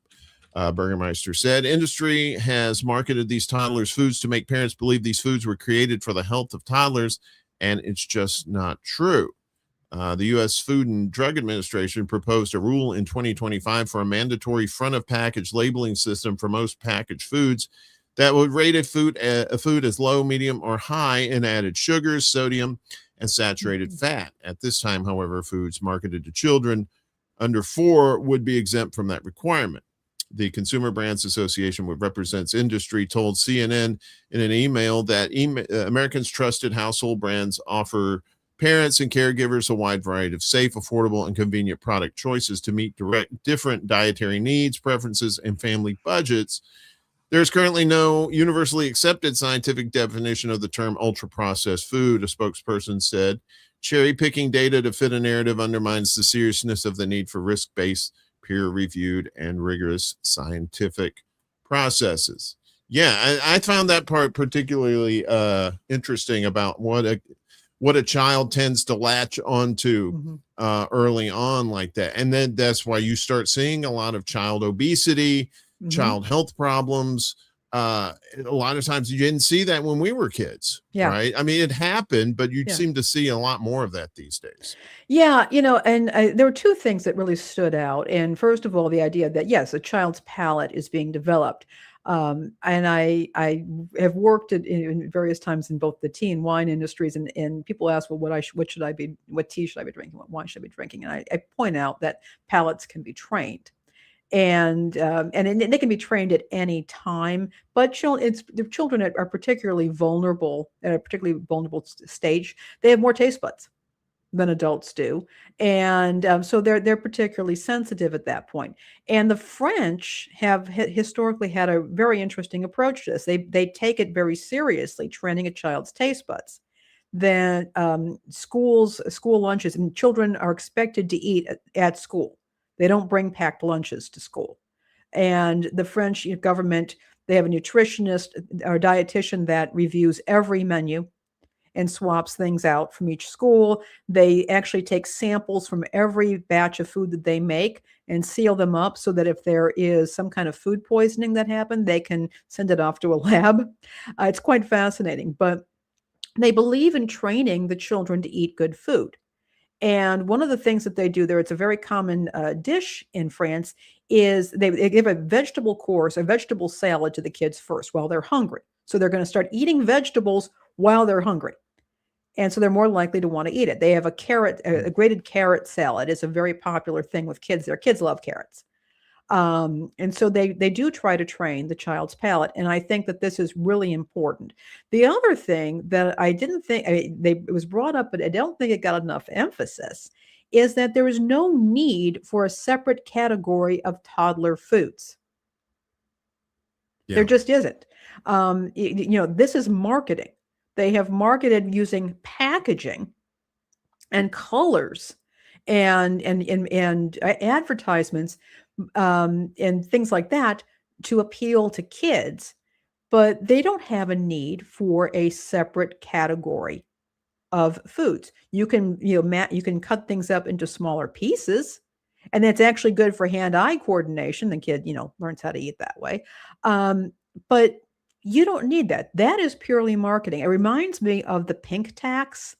Women will pay more for a razor because it happens to be pink or in a pastel color. Yeah, I remember those. You remember talking about that when they have a whole category of products just for women. I remember some company came out with toolkits and hand tools for women, and they were all in pink. Why in the name of all that's holy a woman needs a pink hammer is beyond me. But this again, this is the marketing here, using superheroes or fantasy characters, popular characters to market this stuff. It's big business to take a food and make it for one segment of the population. And Definitely. yeah, here we are. Yeah, the mashing up like vegetables and stuff like that for the kids. I don't think a lot of people think about that. That they'll just think, oh well, this is just convenient. I could just grab this. The kids like the pretty colors, whatever. And it's like, well, you're kind of feeding into that. No pun intended. Well, I mean, again, and you don't even have to buy the toddler version. There may be something else that you can have that's cheaper. Or you can actually go out, instead of buying these kids yogurt cups, you can go out and get a big tub of Greek yogurt, which is high in protein, and then you can add fruit on your own, or you get a big tub of, say, a vanilla flavored Greek yogurt, which is already sweetened a bit, and then you can add fruit, and you can lower the sugar intake. There are all kinds of things that you can do to make a food more palatable for children, spend less money, and not feed into this idea that toddlers need a whole separate category of food. Come on. Yeah. Let's move on to Cuba, who the Cubans are very innovative down there. Of course, they really are. They have to be, but yeah. Well, yeah, the last 60 years they've been blockaded and have had to work with what they have down there. And I found this article to be very interesting. So solar-powered tricycles help Cubans navigate fuel shortages and blackouts. Yeah, so the blackouts and the has been because of these blockades, they haven't been able to get fuel in for their power plants.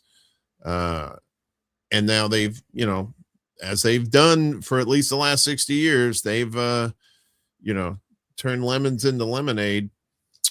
Cuba's iconic vintage cars have all but disappeared, and in their place, small electric tricycles, most of them made in China, have become the primary means of transportation for hundreds of thousands of Cubans grappling with prolonged fuel crisis. There are no ordinary electric tricycles. Many Cubans have outfitted them with solar panels, allowing the vehicles to recharge without relying on the nation's strained power grid. The three-wheelers are a far cry from the old-timers that only a year ago cruised the streets spewing clouds of black smoke, the old fuel-powered ones. This is how people get around now, said 40-year-old Lisa de la Cruz, who owns one of these vehicles. The triangles, with a cost between $2,000 and $4,000, are used to transport goods and serve fixed routes once covered by buses. While their price is out of reach for most Cubans, many have sold their older gasoline-powered cars to buy the tricycles. Others got them from relatives abroad, where they are generally cheaper, and some small business owners even use their profits to invest in them, expecting to recoup the cost. In January, Trump threatened to impose tariffs on countries that sell oil to Cuba, which produces only about 40% of the fuel it needs. Since then, a single oil tanker has arrived on the island in late March, down from about eight a month previously. The impact on daily life in Cuba has been significant. And yeah, so they've had to do that, but at the same time, what is it? Necessity is the mother of invention. Having solar powered vehicles like that, granted, small vehicles like that could benefit people in the United States too, especially. I was just thinking that. Yeah, like farmers and stuff like that. They could use it on their land, or if you're just like, trying to commute if you're in a rural area and you're trying to commute from one place to the other. Obviously, if you live in a place where the sun doesn't shine very much, it may not be beneficial, but in these cases, it might be. And I'm also noticing, golly, who's helping out the Cubans right now? Yeah. Somebody who's trading with them right now. Yeah, that would be the Chinese. Yeah, it might behoove us to, not make the Chinese the good guys by default. Well, I mean, that's the thing. It's like when the United States goes into countries, they usually bomb the hell out of it. And when the Chinese go into places, they're building trains and helping their infrastructure. It's like, it's optics matter, Yeah, right? it And does. when you see stuff like that, you're like, well, I think I'd rather go with the people building bridges than the ones bombing them. And you're going to see that as long as the United States continues to do that. But these trikes, though, like solar powered transportation like that, if you can modify it for like cities where you don't have like a big ass solar panel on there, Yeah. that once again, let's get our scientists then involved in making this technology happen. Even though your gas companies, your oil industries and stuff like that will definitely try to stop that from happening because they want you to, drill baby drill. How that goes. So Yeah. um I love the idea though. yeah, I thought that was pretty cool. Speaking of energy, as we get back to the United States here and we go to the old recurring tide, the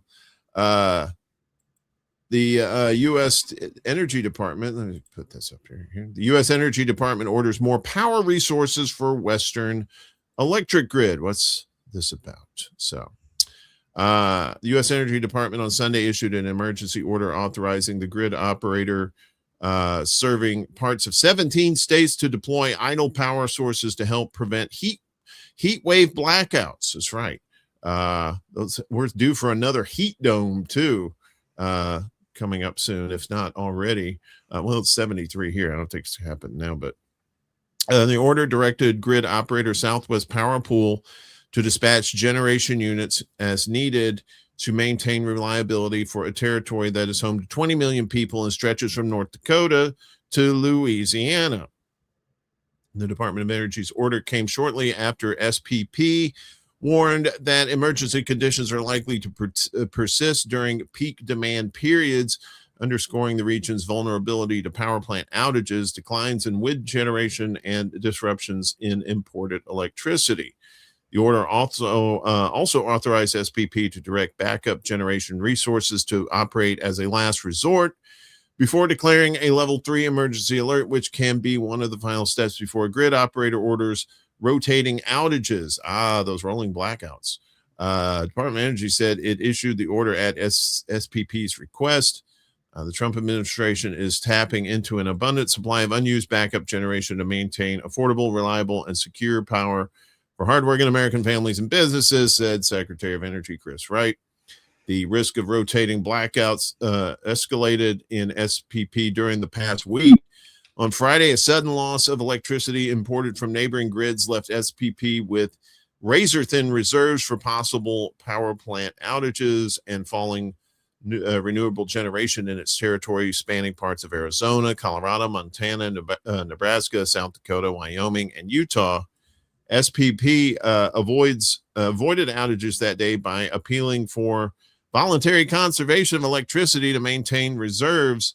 They were doing that in New York too. Mom Donnie was saying, like, set your thermostats like 78 or something like that. But SPP expects the Western Territory's highest demand of the week on Sunday evening as temperatures rise above 90 degrees Fahrenheit, 32 degrees for you metric folks. Usually SPP is a net exporter of electricity because of its massive base of wind generation. Last week's heat meant neighboring grids could not provide much power to SPP because they face the same weather-driven high demand. SPP said its West region will remain until August 1st in a conservative operations advisory, which was issued to raise awareness of potential threats to the grid's reliability. Our West is likely to continue to experience advisories and energy emergency alert conditions, particularly during periods of high customer demand, SVP said. So, and, people argue about this, who is causing it. But one thing is certain, the earth is getting hotter. You could see what the unprecedented high temperatures in Europe. and these heat domes that we're getting this summer. Yes, people say, well, it's summertime, it's supposed to be hot. Yeah, but it ain't supposed to be this hot and for these prolonged periods of time. And now you're starting to see these energy grids starting to fail on them. Yeah, they are. And I mean, the whole thing about asking people to set their thermostats at 78. I think people might have been more receptive to that if Taylor Swift hadn't taken over Madison Square Garden for her wedding. And I'm not trying to dunk on her or her husband, but come on. Yeah. Not a good look. Should not have happened. Rules for thee. Yeah. Not for me. And I can tell you that thermostat was not 78 degrees in there. I'm deeply concerned. I mean, that, the brownouts and blackouts, for many of us, it's an inconvenience, but for a lot of folks, it's a matter of life or death. If you're on equipment, then you have to have a backup generator, which costs money, and you have to have the fuel for that. If you have people out there who are, maybe they're gig workers, and if the power grid goes down, they're going to have a much more difficult time doing their jobs. And it's absolutely critical that we keep the power grid up. But what is happening? Well, I'll tell you who's profiting off of it. Old Big Oil. They sure as hell are making a killing, literally and figuratively. Big oil profits set to double amid deadly heat. An analysis published yesterday highlights how the world's top fossil fuel companies are expected to rake in nearly twice as much in second quarter profits as they did during the first quarter of 2026, a windfall that comes as their polluting products help fuel extreme heat that kills hundreds of thousands of people around the world annually. Again, I just want to emphasize it's both things. You have the natural heating of the earth, but then these big oil is not helping one bit. In fact, they're making it worse as well. So Oxfam International's analysis warns that the profits of the world's 6 largest oil and gas companies are on track to skyrocket from $23 billion during the first quarter of the year to almost double $45 billion in quarter 2 as emissions from their products intensify deadly heat waves. Projected full year profits of BP, Chevron, Eni, ExxonMobil, Shell, and Total Energies amount to $147 billion more than their combined profits over the previous 21 months from quarter 2 in 2024 to quarter 4 last year. The report states, among the biggest winners, Chevron is expected to report that it has quadrupled its profits to $1,200 a second in the last 3 months. A second! While ExxonMobil's profits are expected to have tripled to $1,800 a second. $3 fares in New York to get on a bus and a train. Just saying. Oil and gas corporations share an outsized responsibility for the climate crisis. The publication continues. Emissions from BP, Chevron, ExxonMobil, Shell, and Total Energies were sufficient to cause around 1 in 4 heat waves reported globally between 2000 and 2023. Heat waves that would have been virtually impossible without human-made climate change. Conflicts like the U.S.-Israeli war of choice on Iran and the ongoing Russian invasion and occupation of Ukraine, as well as big oil greed, are among the leading factors blamed for spiking fuel costs. The military is one of the biggest polluters on the planet. Tuesday, the New York Times reported that top U.S. fossil fuel executives have sold nearly $400 million in their own company stock since Trump launched the Iran war on the last day of February. Fossil fuel corporations are making a killing, literally and figuratively. Mariana Paoli, Oxfam's climate policy lead, said in a statement Tuesday, as extreme heat, floods, and storms devastate communities across the world, the industry is preparing another bonanza of profits, she continued. Families are paying the price 3 times over, though, through destroyed homes and harvests, through soaring energy prices, and through a cost of living crisis worsened by dependence on fossil fuels. Big oil's greed is incompatible with a living planet or a livable planet, and unless governments rein it in, they will make a mockery of international climate targets, Paoli said.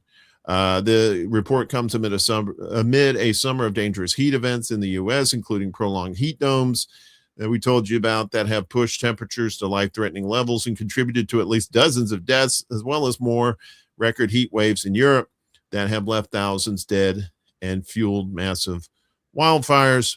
There's more here, but you get the gist. Yeah. Cashing in on Yeah. something they're contributing to.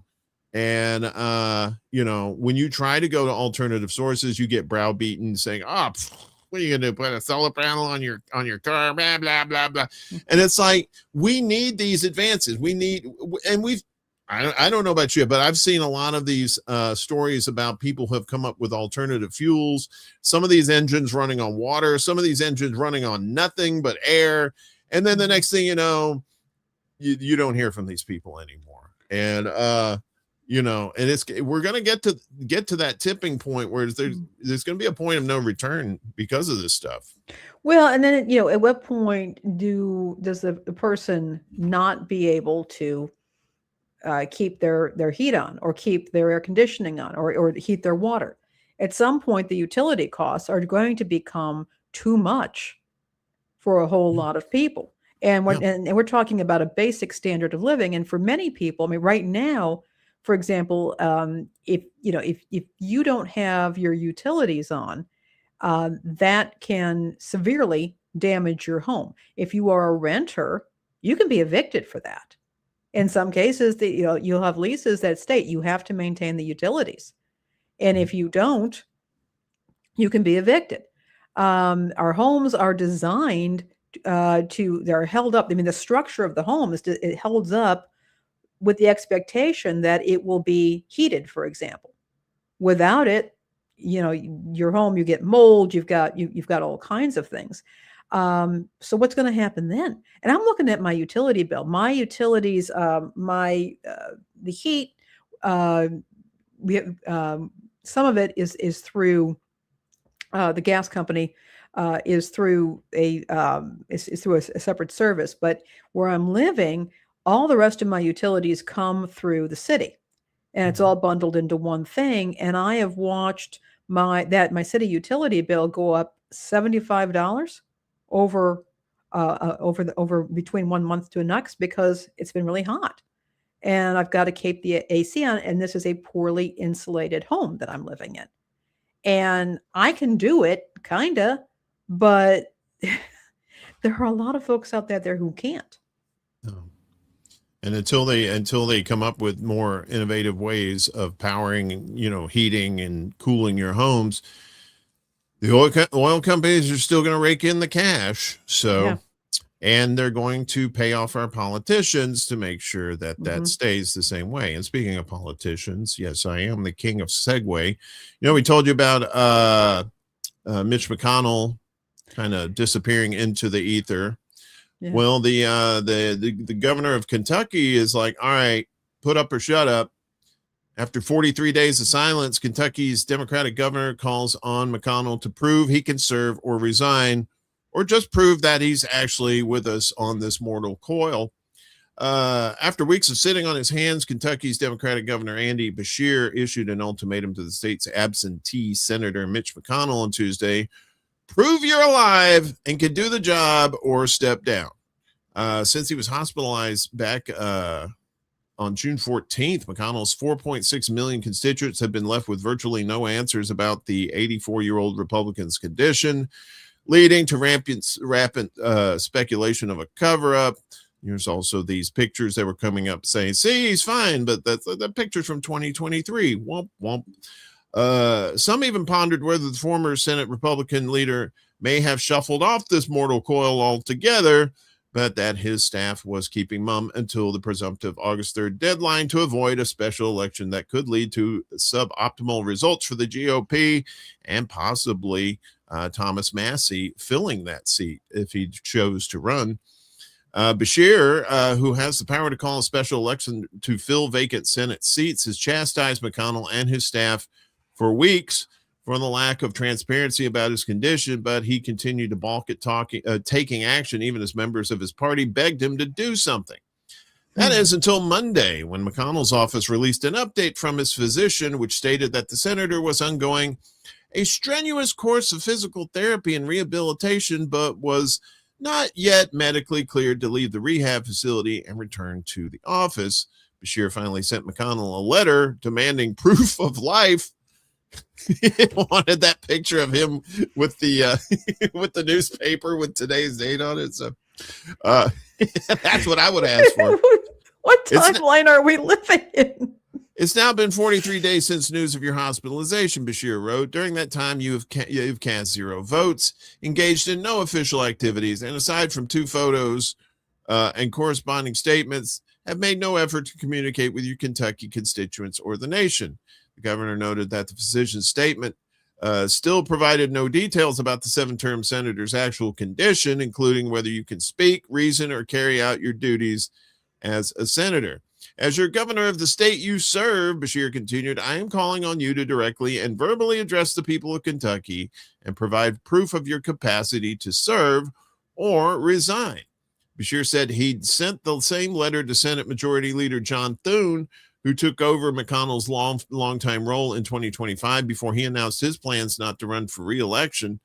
Bashir said if McConnell still proved unwilling to demonstrate his capacity to serve, he'd insist Thune, one of the few people who claim to have spoken to McConnell since he vanished from public view, fully investigate his condition. You know, there was the Republicans said, all of them had 20-minute conversations with him. And apparently they all talked about the exact same thing. Funny how that works.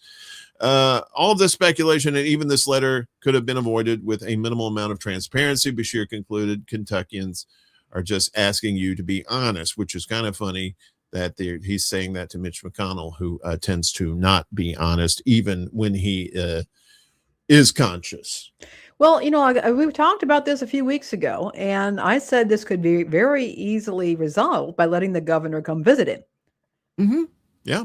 You know, okay. If he's rehabbing, he can have visitors, so why not let the governor come see him? Yeah, and he is, after all, the governor. This is so surreal, and I can't help but think that this is being constructed as being surreal to have everybody completely confused. So then after the deadline passes, where, you know, they would have to have an election, oopsie. Yeah, this is total Soviet era propaganda, right? You know, when the Soviet premier would all of a sudden just not be in public anymore, and they wouldn't even say what was wrong with them. And next thing you know, you got a new leader, and you're like, wow, that's funny how that works. And I think it does. What's really important though is the August 3rd deadline. Yeah, and that's critical. And we see what's happening here. But if you know, and somebody said it here, you know, Dr. Donnie does it, elder abuse. And yeah, I mean, if somebody's keeping this poor guy's body alive until then, yeah, I call that elder abuse. It's like that movie Dave. Remember that movie Dave when the president died? Kevin Kline. And they got his Weaver. Body double to replace him. Yeah. Thank you for that. Yeah, that, I mean, that would be awesome if they actually got a Mitch McConnell double to come back, but then he turned out to say, all right, I think we should have Medicare for all. I think we should have higher wages. And be like, who the fuck is this guy? Well, you remember Kevin Kline's character. He owned a job agency, and he was going to offer America a guaranteed job program. Kind of cool. And the people around him were like, no. But it's a good movie. So it's worth seeing. Yeah, it's definitely worth seeing. So BB is in the United States. If you're a big fan, talking to Trumpy, and according to polls, not a lot of people really care for him being here, but well, that's a story for another day. As Netanyahu and Trumpy hold excellent Iran-focused meeting in Washington. There they are right there. That's BB. There's Trumpy there with his pants kind of fat there. Come here.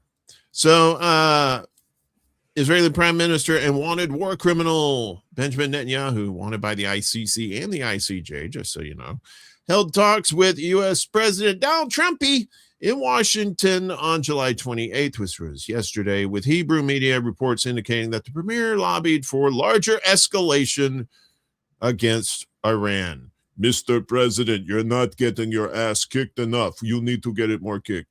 I'm paraphrasing. In a statement, Netanyahu called the meeting excellent, said it was one of the best conversations I've had with our friend and puppet U.S. President Trump. It was a meeting with full cooperation, with mutual support, with understanding on the joint goal that Iran won't have nuclear weapons and also other goals. The premier added. He also called it an opportunity to exchange ideas and also to coordinate on things that are important for the security and the future of Israel. The White House said in its own statement that the talks were productive and positive. The Israeli premier met with Trump for an hour and a half. It added Secretary of State Marco Rubio, Vice President J.D. Vance, War Secretary Pete Hegseth, Trump's envoy to the region, Steve Witkoff, and CIA Chief John Ratcliffe were also present, as shown in images released by Netanyahu's office. You saw those things there. Ahead of his arrival in Washington a day earlier, the prime minister had said his meeting with Trump would focus first and foremost on Iran. Hebrew media reports that have reinforced this since the end of the Trump-Netanyahu meeting. A senior official close to Netanyahu told the Times of Israel on Tuesday evening that the talks, despite touching on all arenas, were focused primarily on Iran. The official said it was a very good and very positive meeting, stressing that the two reiterated the joint commitment to prevent Iran from having nuclear weapons. And there's more here, yada, yada, yada. But you get the gist. He's in town the first time since I think they launched this war on Iran. And, kind of a sidebar here. Mamdani in New York said he was going to try to arrest him. And which technically I don't think he can, because if if Lethal Weapon 2 has told us he has diplomatic immunity. Yeah. But here's the caveat. Apparently that doesn't apply to Nicolas Maduro, who is the head of another country, Venezuela. They kidnapped him, brought him to the United States, and arrested him. But apparently he didn't have diplomatic immunity because he was apparently a narco-terrorist, while you have Benjamin Netanyahu, who's wanted by the International Criminal Court and the International Court of Justice, who call him a war criminal. So what's the difference? Well, I'd point out also Maduro's wife was also kidnapped in the dead of night and transported to another country and is being held. And she is not an elected official. No, she is a civilian. Yeah. But she's married to a head of state, which means she would have diplomatic immunity as well, right? Or am I off with that? I have no idea. That I don't want to comment on, but it's just one of those things that's sticking in my craw. Well, apparently things like that and the Iran war is sticking in the craw of the American people. I do my Foster Brooks impression there. Mm-hmm. As U.S. support for Iran war falls to 1/3, according to Reuters Ipsos poll. Stop it. I don't know where that is. Oh, that's where is it? Oh, I didn't say. Oh, this is in Tehran. Yeah. Very good. Their troll game is they're very good. Yeah. They do good. If you haven't seen those Lego videos, those are great. So good. So support for the U.S. war on Iran has fallen to its lowest level in a Reuters Ipsos poll since the early stages of the 5-month-old war, with only 1 in 3 Americans backing the military aggression and a majority saying Trumpy has not clearly outlined its objectives. What? Trump being vague about stuff? Opaque? That's odd.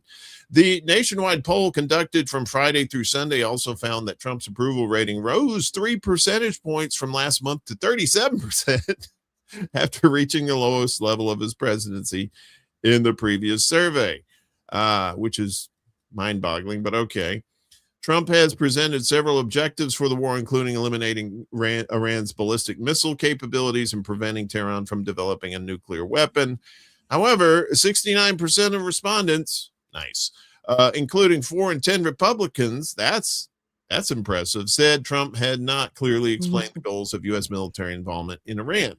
White House spokesperson Olivia Wales said the president would not base his decisions on fluid opinion polls and reiterated his commitment to preventing Iran from acquiring a nuclear weapon. What matters most to the American people is having a commander-in-chief who takes bold action to keep them safe, said the propagandist. Yeah. So, especially with high gas prices being a result of this, people are not too fond of Trumpy anyway, particularly with these tariffs that have made everything sky high too. In fact, I read something, I can't remember what the source was, but they said like these have been the highest prices on, relatively speaking, on food within like 50 years, something like that. Yeah, and it's been a lot. I mean, thank goodness for clearance aisles in cases. Dollar I mean, stores, yeah. People have been doing the Dollar Tree thing a lot lately. Yeah, and fortunately, I live near a store that has a lot of clearance, and they mark it clearly. And I live close enough that I can actually visit a couple times a day. And as soon as something goes on clearance, I can grab it. I want to also remind folks is that a whole lot of people, including Gen X, for example, and boomers, of course, but Gen X in particular, we really remember the Cold War. And we remember the relief when it ended. And now seeing the nuclear threat come back, and we're not real happy about this. So it doesn't surprise me that people are really upset about this. Because I think that people are not seeing this as preventing Iran from getting a nuclear weapon, but more that we're increasing the likelihood of a nuclear weapon being used, not necessarily by Iran, but by any country that has a nuclear weapon. And I cannot, the fact that these people are willing to play around with civilization this way is astonishing to me. And I think this is why people are getting so cranky. Just remember, kids, Israel has nukes too. Just saying, just putting that out there. Speaking of Trumpy, put on your waders. We're going in the press pool and we're going across the big pond there to the UK as UK journalists self-censoring stories about Trump and the right over safety fears. Yeah, because you want journalists scared and not reporting the facts. You do. I'm sorry. You want them to be reporting. So journalists are self-censoring their reporting on right-wing protests, Donald Trump's administration, and trans issues because of growing concerns about their personal safety, with newsrooms accused of normalizing the risks they face. Hundreds of journalists from across the UK have anonymously disclosed increasing nervousness over their security.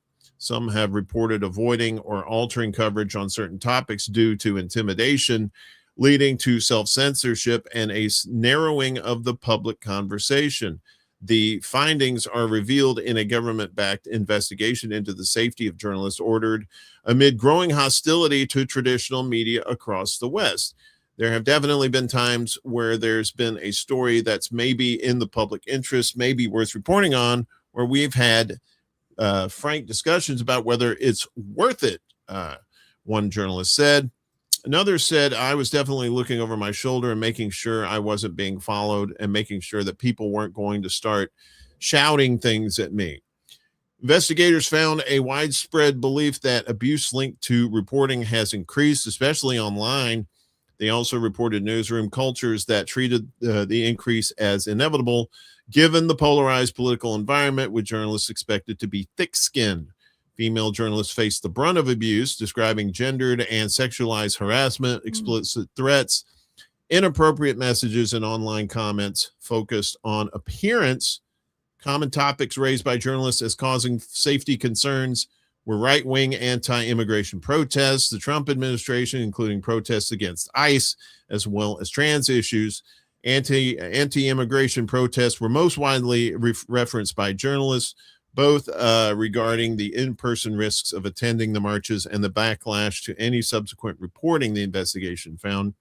Similar findings have been recorded in the U.S., where the International Women's Media Foundation found journalists were working in heightened political polarization, declining public trust in the media, and increasing exposure to physical and psychological risks. There are numerous accounts of journalists in Northern Ireland facing intimidation from masked men while covering anti-immigration riots, disclosed to the UK's National Union of Journalists. In another case, footage of a journalist covering an anti-immigration protest was circulated in a Facebook group with people working together to identify and locate them. One respondent described seeing a female journalist subjected to misogynistic heckling at a Unite the Kingdom rally, with the footage later uploaded to social media. With debates about the personal safety of reporters now a regular discussion point in the newsrooms, ministers ordered an investigation by Alma Economics. It amounts to one of the most comprehensive assessments of journalistic safety ever produced in the UK, surveying 531 journalists alongside 55 in-depth interviews. Almost half of those surveyed said safety concerns influenced their willingness to report on certain stories, while about a third had changed how or what they covered. And this isn't new, but it seems more concentrated. When I was talking to my buddy Don Culpepper last week on Extra Bull Alive. Great show. Everybody should check it out. Thank you.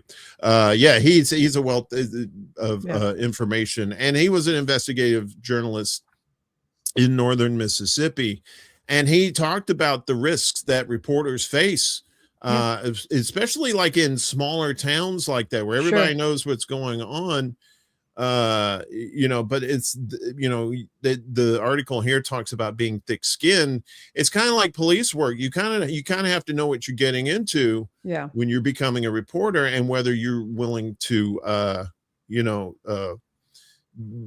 take those risks in reporting the truth. And now you have like Trump, who's been saying, the lamestream media and stuff like that. And to be fair, the mainstream media itself has been a bit of a propagandist tool for certain people, but not all journalists are like that. Particularly a lot of the independent journalists who don't, rely on, millionaires to back their things, if they're just, they're reader funded type outlets.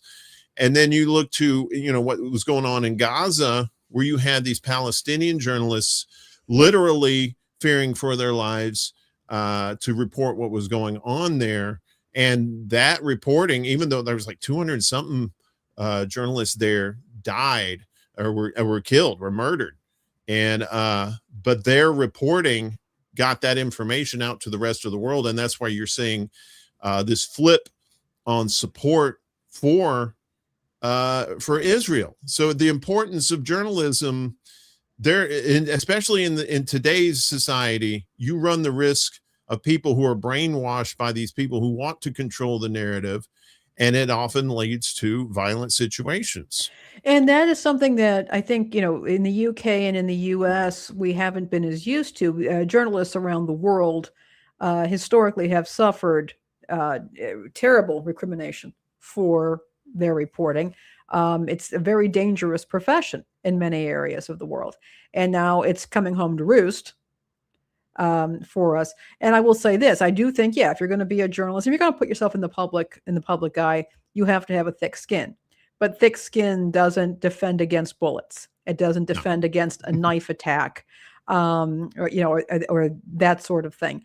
And this is where, unfortunately, I think media companies, they've become so corporate that they're more interested in paying off shareholders than they are protecting their journalists by providing appropriate security, following up with the police, or engaging private security services, private investigators to protect their journalists.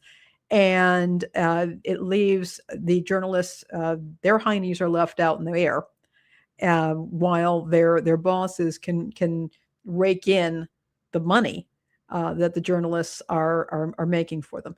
So it is very disturbing to see this. I don't have a good answer or a solution for it, other than, support your independent journalists and find out what they need. There may be some things that independent journalists in particular can do to improve their security situation. Also, there needs to be a wide condemnation of the harassment of journalists. And I have seen, for example, so-called left-wing groups and individuals who have harassed journalists, threatened journalists who are trying to cover a protest. Guess what? You're out in public protesting. You can expect the media to show up. And if you don't want people to see you doing it, you shouldn't be doing it. That holds for everybody. And there's zero tolerance for this. Yeah. Yeah. Let's go to radio news as AM Act fly-in recap. State broadcasters make one urgent ask. State Broadcasters Associations are among radio's most valuable advocates, and this month's AM Fly-In put that dedication on display. Radio Inc. caught up with three leaders whose associations spent last week pressing Congress for a vote on the AM Act. The bill, which would require automakers to keep AM radios accessible in new vehicles, cleared the House Energy and Commerce Committee by a 48-1 vote in May after being folded into the larger Motor Vehicle Modernization Act. Its House companion, H.R. 979, has drawn more than 260 co-sponsors, while the Senate version, S.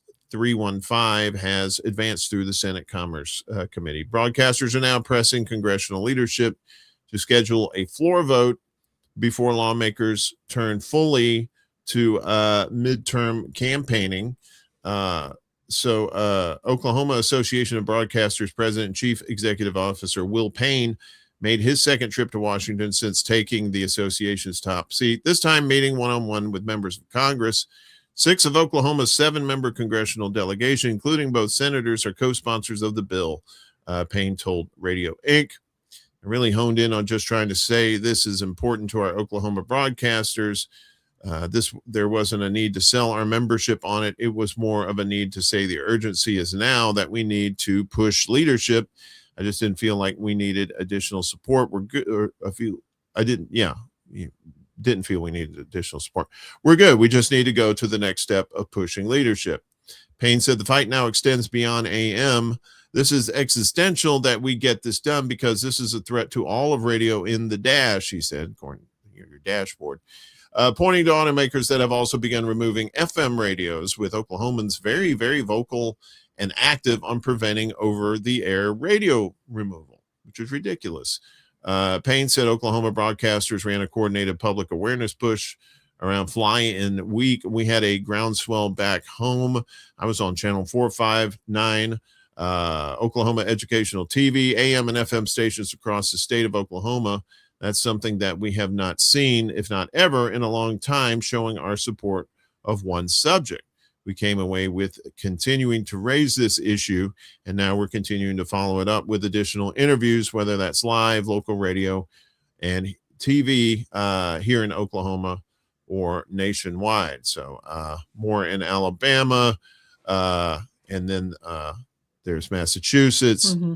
And we've talked about this before, too, about getting rid of AM radio, but getting rid of FM radio, that's why would you want to get rid of FM radio? Because they want to sell you a subscription to Sirius FM or whatever alternative service, or they want you listening to Spotify or whatever it may be. And as you see there, we have Massachusetts, we have Alabama, we have Oklahoma. Donald Trump, stop clocks and all that, wants to get this bill passed. Ted Cruz and Ed Markey, they're the co-sponsors. This is a bipartisan bill. And we've been reporting on weather problems right now. And, in situations where the grid goes down, if you want to get public information out there, your best option is the radio. I do not think that the radio, that's the only reason to keep radio. Radio for many areas is an excellent source of news, culture, information, entertainment. It's free, it's entirely accessible, and radios don't use that much energy. In fact, there are solar power and hand crank radios for emergencies, and batteries work just fine. But I wanted to make people aware, that's why I included this, that now everybody's trying to get this done with before everybody's focused on the midterms. We need to get this bill passed. If we want to keep local media alive, we need to do this. Yeah. Definitely. And just to address a couple of comments here from the last story we were talking about.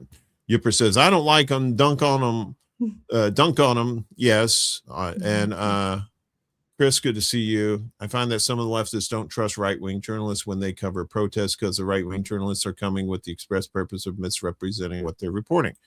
That's why I always say it doesn't matter which political slant or if they're left or right. always be critical of your journalists, right? You don't have to be paranoid, but you can be skeptical. Find out, go to their websites, go find out who's funding them. If it's just purely, viewer or listener donors, you're probably going to have more of a legitimate journalistic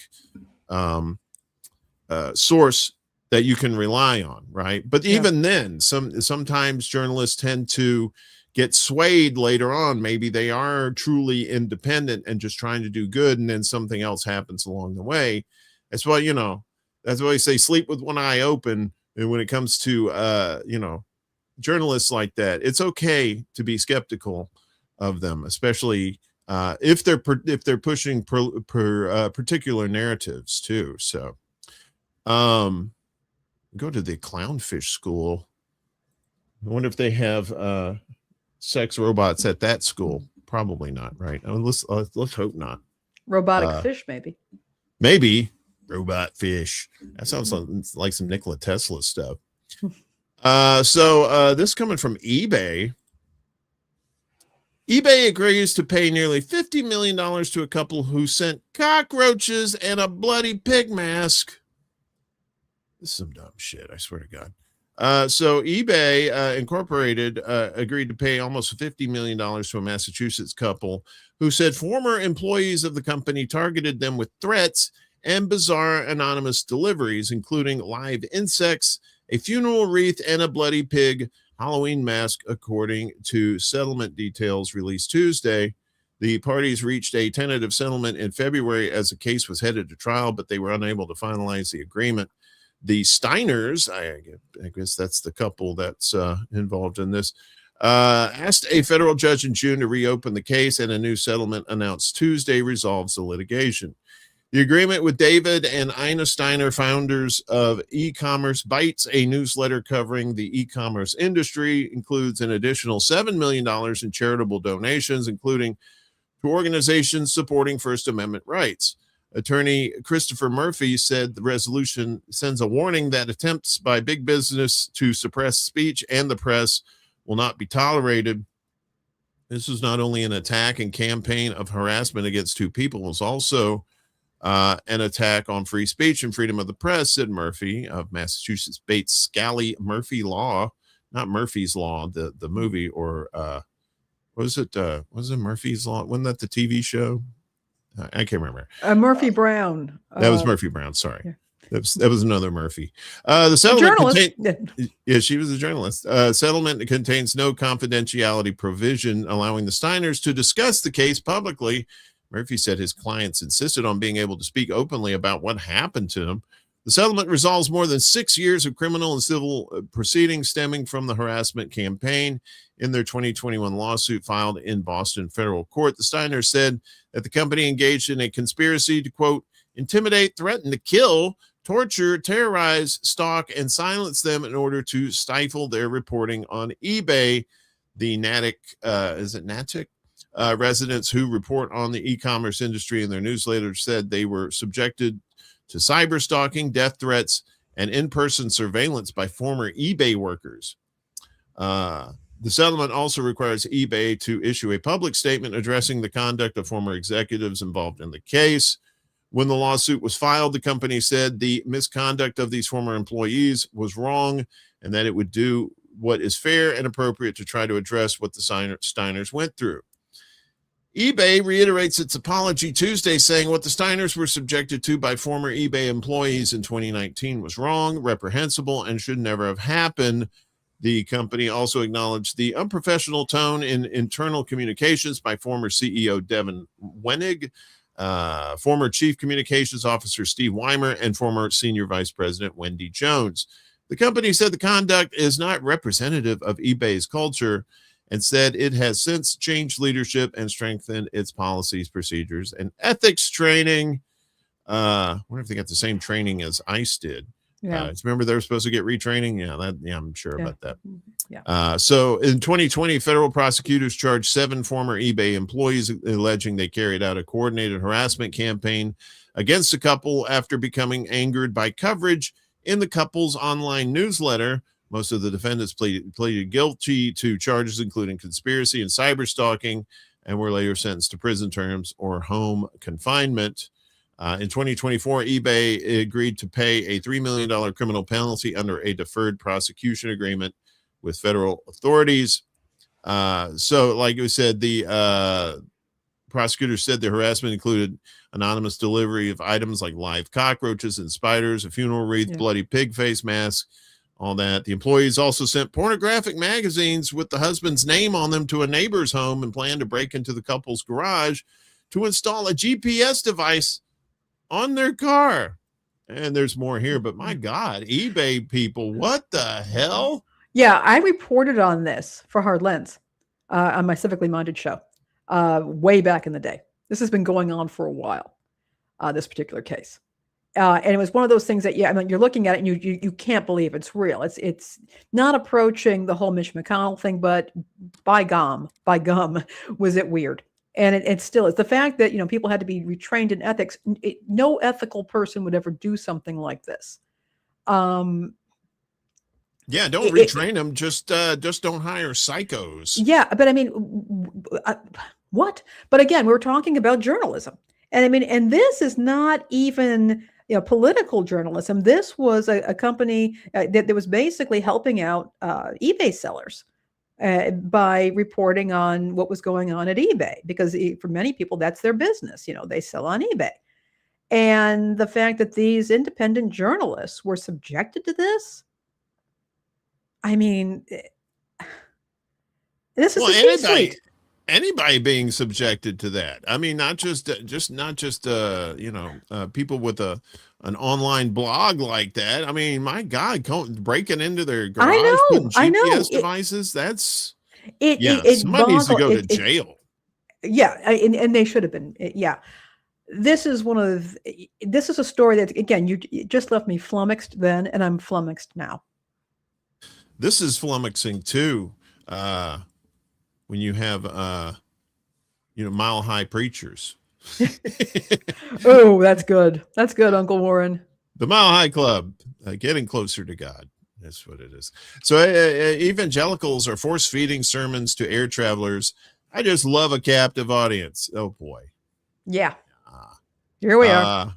In an effort to expand their proselytizing, evangelical Christians have taken to waiting until packed airliners are in flight before bearing witness to unsuspecting fellow travelers. It's not a good sign when you're on an airplane and somebody's praying for your soul. I mean, I'm just saying that kind of, saying. It's a little bit. According to the Washington Post report highlighted by Hemant Mehta of the Friendly Atheist Substack, evangelicals are unapologetically taking center stage on flights thousands of feet in the air with passengers at their mercy. Those evangelical preachers are also filming their witnessing for social media clout.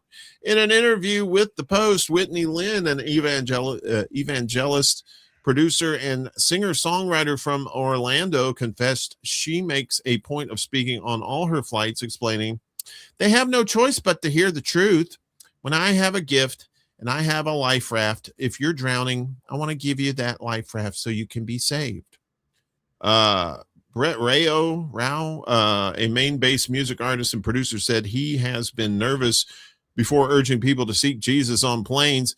He feels compelled to follow the biblical teaching to go into the world and preach the gospel to all creatures. He said he only speaks up on a plane when he feels led by God to do so and takes seriously the thought that anyone could be spending their last days on earth.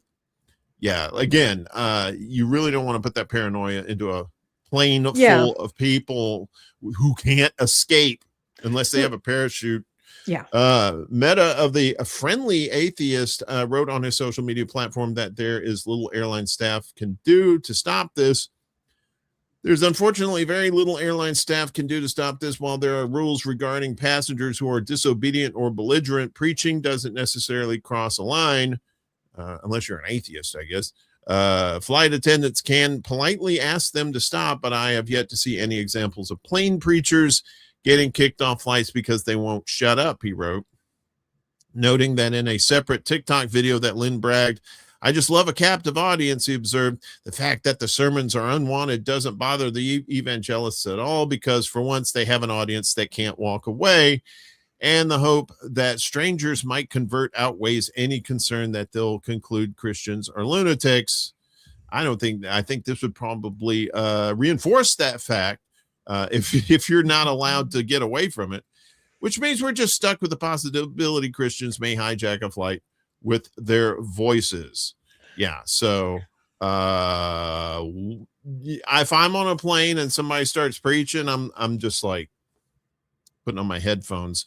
Yeah. I don't want to cause any kind of like physical confrontation. But, that's just, if you're trying to genuinely get to people's souls, that ain't the way to do it. Yeah. Well, I agree. And the thing is that they point out there, first of all, you said, we've never seen anybody being kicked off a flight. Well, you can't really kick them off a flight unless you're sending them out the emergency door, and they're going to, go Argentinian style on the Lord will take care of them, right? That's what I worry about in this stuff like this. Not only is it just annoying, it's rude, but it's a violation. The other thing is that, okay, they're going to get a situation where somebody is going to object, and they're going to object strongly. And this can result in a plane. That's a very dangerous situation when you have that kind of you have a physical confrontation. There's not a lot that the flight staff can really do. There's an air marshal possibly, but there's always the risk of other people getting hurt. Come on, this is not what we need to be doing. And I would actually suggest that airlines should say, look, if somebody is speaking loudly and disturbing other passengers, the flight crew has the absolute right to use their judgment, to ask that person to stop, and inform that person that if you don't, we're going to have to redirect the plane and have you taken off and arrested and put you on a no-fly list. Yeah, and maybe just, some people just want peace and quiet on a plane. They don't want anybody preaching or talking to them. You have the crazy Karens that kind of do their things, and they'll take the crazy Karens off because they're disturbing the peace on the plane. Yeah, don't disturb the peace. Right. I don't care if you're a Satanist and you're preaching the virtues, or the anti-virtues of Satan. You're still disturbing people with your voice. Don't do that. Yeah, it's a plane. It's not a church. I mean, I've been to the airport. I've seen the Hare Krishna there, and you can get away from them. They're just sticking out flowers. They're like, yeah, you want a flower, Krishna, Krishna. I've seen them in the subway station. You walk by them, they're not like all up in your face and stuff like that. To say you have a captive audience like that, it's just, if you're truly a Christian trying to help people and save their souls, you're just going to piss them off. I'm just saying, that's a tip from your Uncle Warren. Don't piss off people if you're trying to, help them and want you to, listen to them. So, that's crazy. That's crazy. Finally, have you ever done Pokemon? I don't know anything about this Pokemon thing. I remember a while back, there were people that get their phones and they Pokemon. That was fun. That was a lot of fun. Was it the geolocation kind of thing? Oh, look, there's one here, and they have the cards too, apparently. I don't know. Ever since Pound Puppies, I was just like, I kind of checked out when it came to that kind of stuff. But Pokemon card stores are using facial recognition to prevent scalping. There it is. Pokemon Company revealed facial recognition technology will be used at 5 pop-up Pokemon card store locations in Japan to enforce card restrictions. The company announced the pop-up stores will operate July 31st, which is Friday, through August 6th at Aeon Mall. Is that the one that got? Oh no, it said Japan. I think that's the mall that got. Maybe that was another mall there.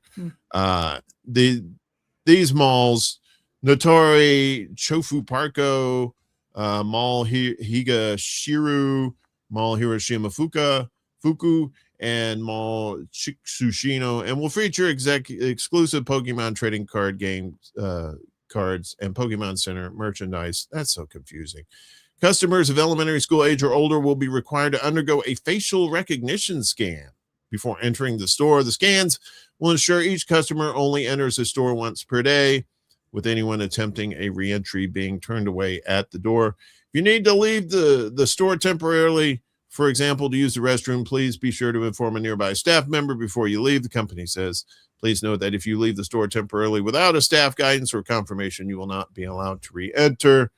Pokemon Company says the scans are being performed to provide a safe and secure shopping environment for all customers, to prevent crime and to ensure compliance with appropriate entry and purchase rules. And, we talked about this last week about stores doing that for shoplifters. Yeah. Again, and then the robots, the robots in school too. I mean, we're talking about data collection too. Yeah. This is the bottom line. This is the kind of data collection. So, it is data collection because they capture your image, and if you come through again, then they say, nope, you've already been through here, which is all well and good, but it's just a little bit. I don't like that one bit. I don't like the facial scan things at all. I think we have enough surveillance, way too much as it is, and to do this with kids. But this is in Japan, but who knows if this will come here or not. Orwellian. It's Orwellian. Very Orwellian for sure. So that's pretty much the show for this week. I just want to remind people tonight at 8 p.m. Eastern on Extra Bull Alive, our buddy Lucy from Blue Moon Red Wine. Let's do this properly. We want to cut her off here. Let's do this. So Blue Moon Red Wine is going to come on. She's going to be talking about independent media, kind of dishing the tea, as it were, about some of these journalists and so-called journalists in the independent space. She's going to be on for that, and we're going to be talking about a good amount of stuff. So it's probably going to be a longer than extra show. I'm looking forward to it. I'm really looking forward to it. Yeah. And Lucy doesn't hold back either. No, she doesn't. Which I like about her. Yeah, she definitely. She says it like it is. I'm one of these people. I like blunt people. I didn't used to. I used to think, well, that's just kind of rude. But now I'm just like, I would rather prefer blunt people than other folks, But Lucy's she's a good person. She does her research and she does her homework for sure. Yeah. And coming up this Friday at 8 p.m. Eastern, our pals in the space are going to be joining us for the Undercurrent Prime Time Special. We're going to be out when the sun goes down. What? Tentative scheduled to appear our buddy Ed Heller, Willie Bragg, Game.Film, Jamar Jabari, Marcus Cage, and of course yours truly and Miss Lainie P right here will be there celebrating.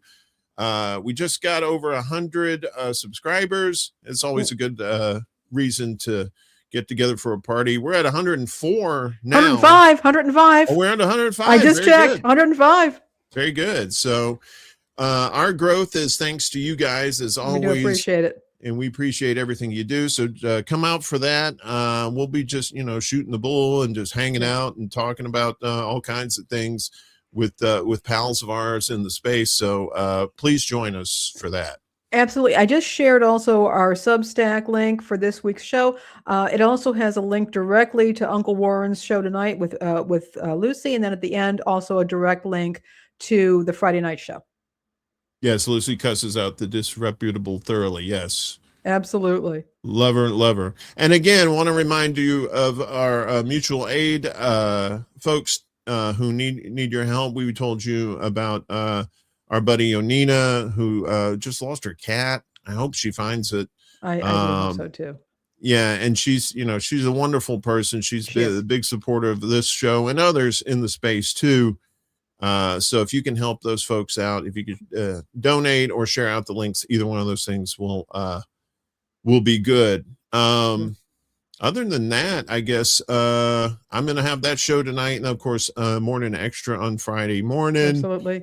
And Secret Show Saturday night, along with. I look forward to it all week, Uncle Warren. That the Secret Show, I love it. Yeah, it's a good way to blow off some steam. You don't really have to talk about. We talk about so much all these dastardly deeds that's going on in the world. Sometimes you just need a couple hours to just relax and do some, and have some silly laughter. Share laughter. It's a good community too that shows up Yeah. for that. Everybody's, we try to get everybody in the chat involved, and it's really a fun time. So if you could come out for that, we appreciate it. Other than that, anything else you got on your mind there, Lainie? Looking forward to the show tonight and going forward. Thank you all so much for your support too. Yes. Thank you. We sure do appreciate it. And this show will be back next week at noon Eastern, 9 a.m. Pacific time. We're on YouTube, Rumble, Facebook. Of course, all the show notes are on Substack, and we're on Instagram now. We're back. Yeah, we on are Instagram. on Instagram. It's not the best view that you're going to get, but you'll get the live notification. So if you want, come back over to YouTube once you see my Instagram light up. Yes, please do. I think I might be able to fix that in there too. I think that may be something we can fix on this end, but I'll see. I don't make any promises. Just like Dad going out for cigarettes. He said he was coming back, but he must really like those cigarettes. Anyway, that's it for us. Thank you, everybody. Have a great day, great week, great month, and we'll see you soon. Okay. Peace out.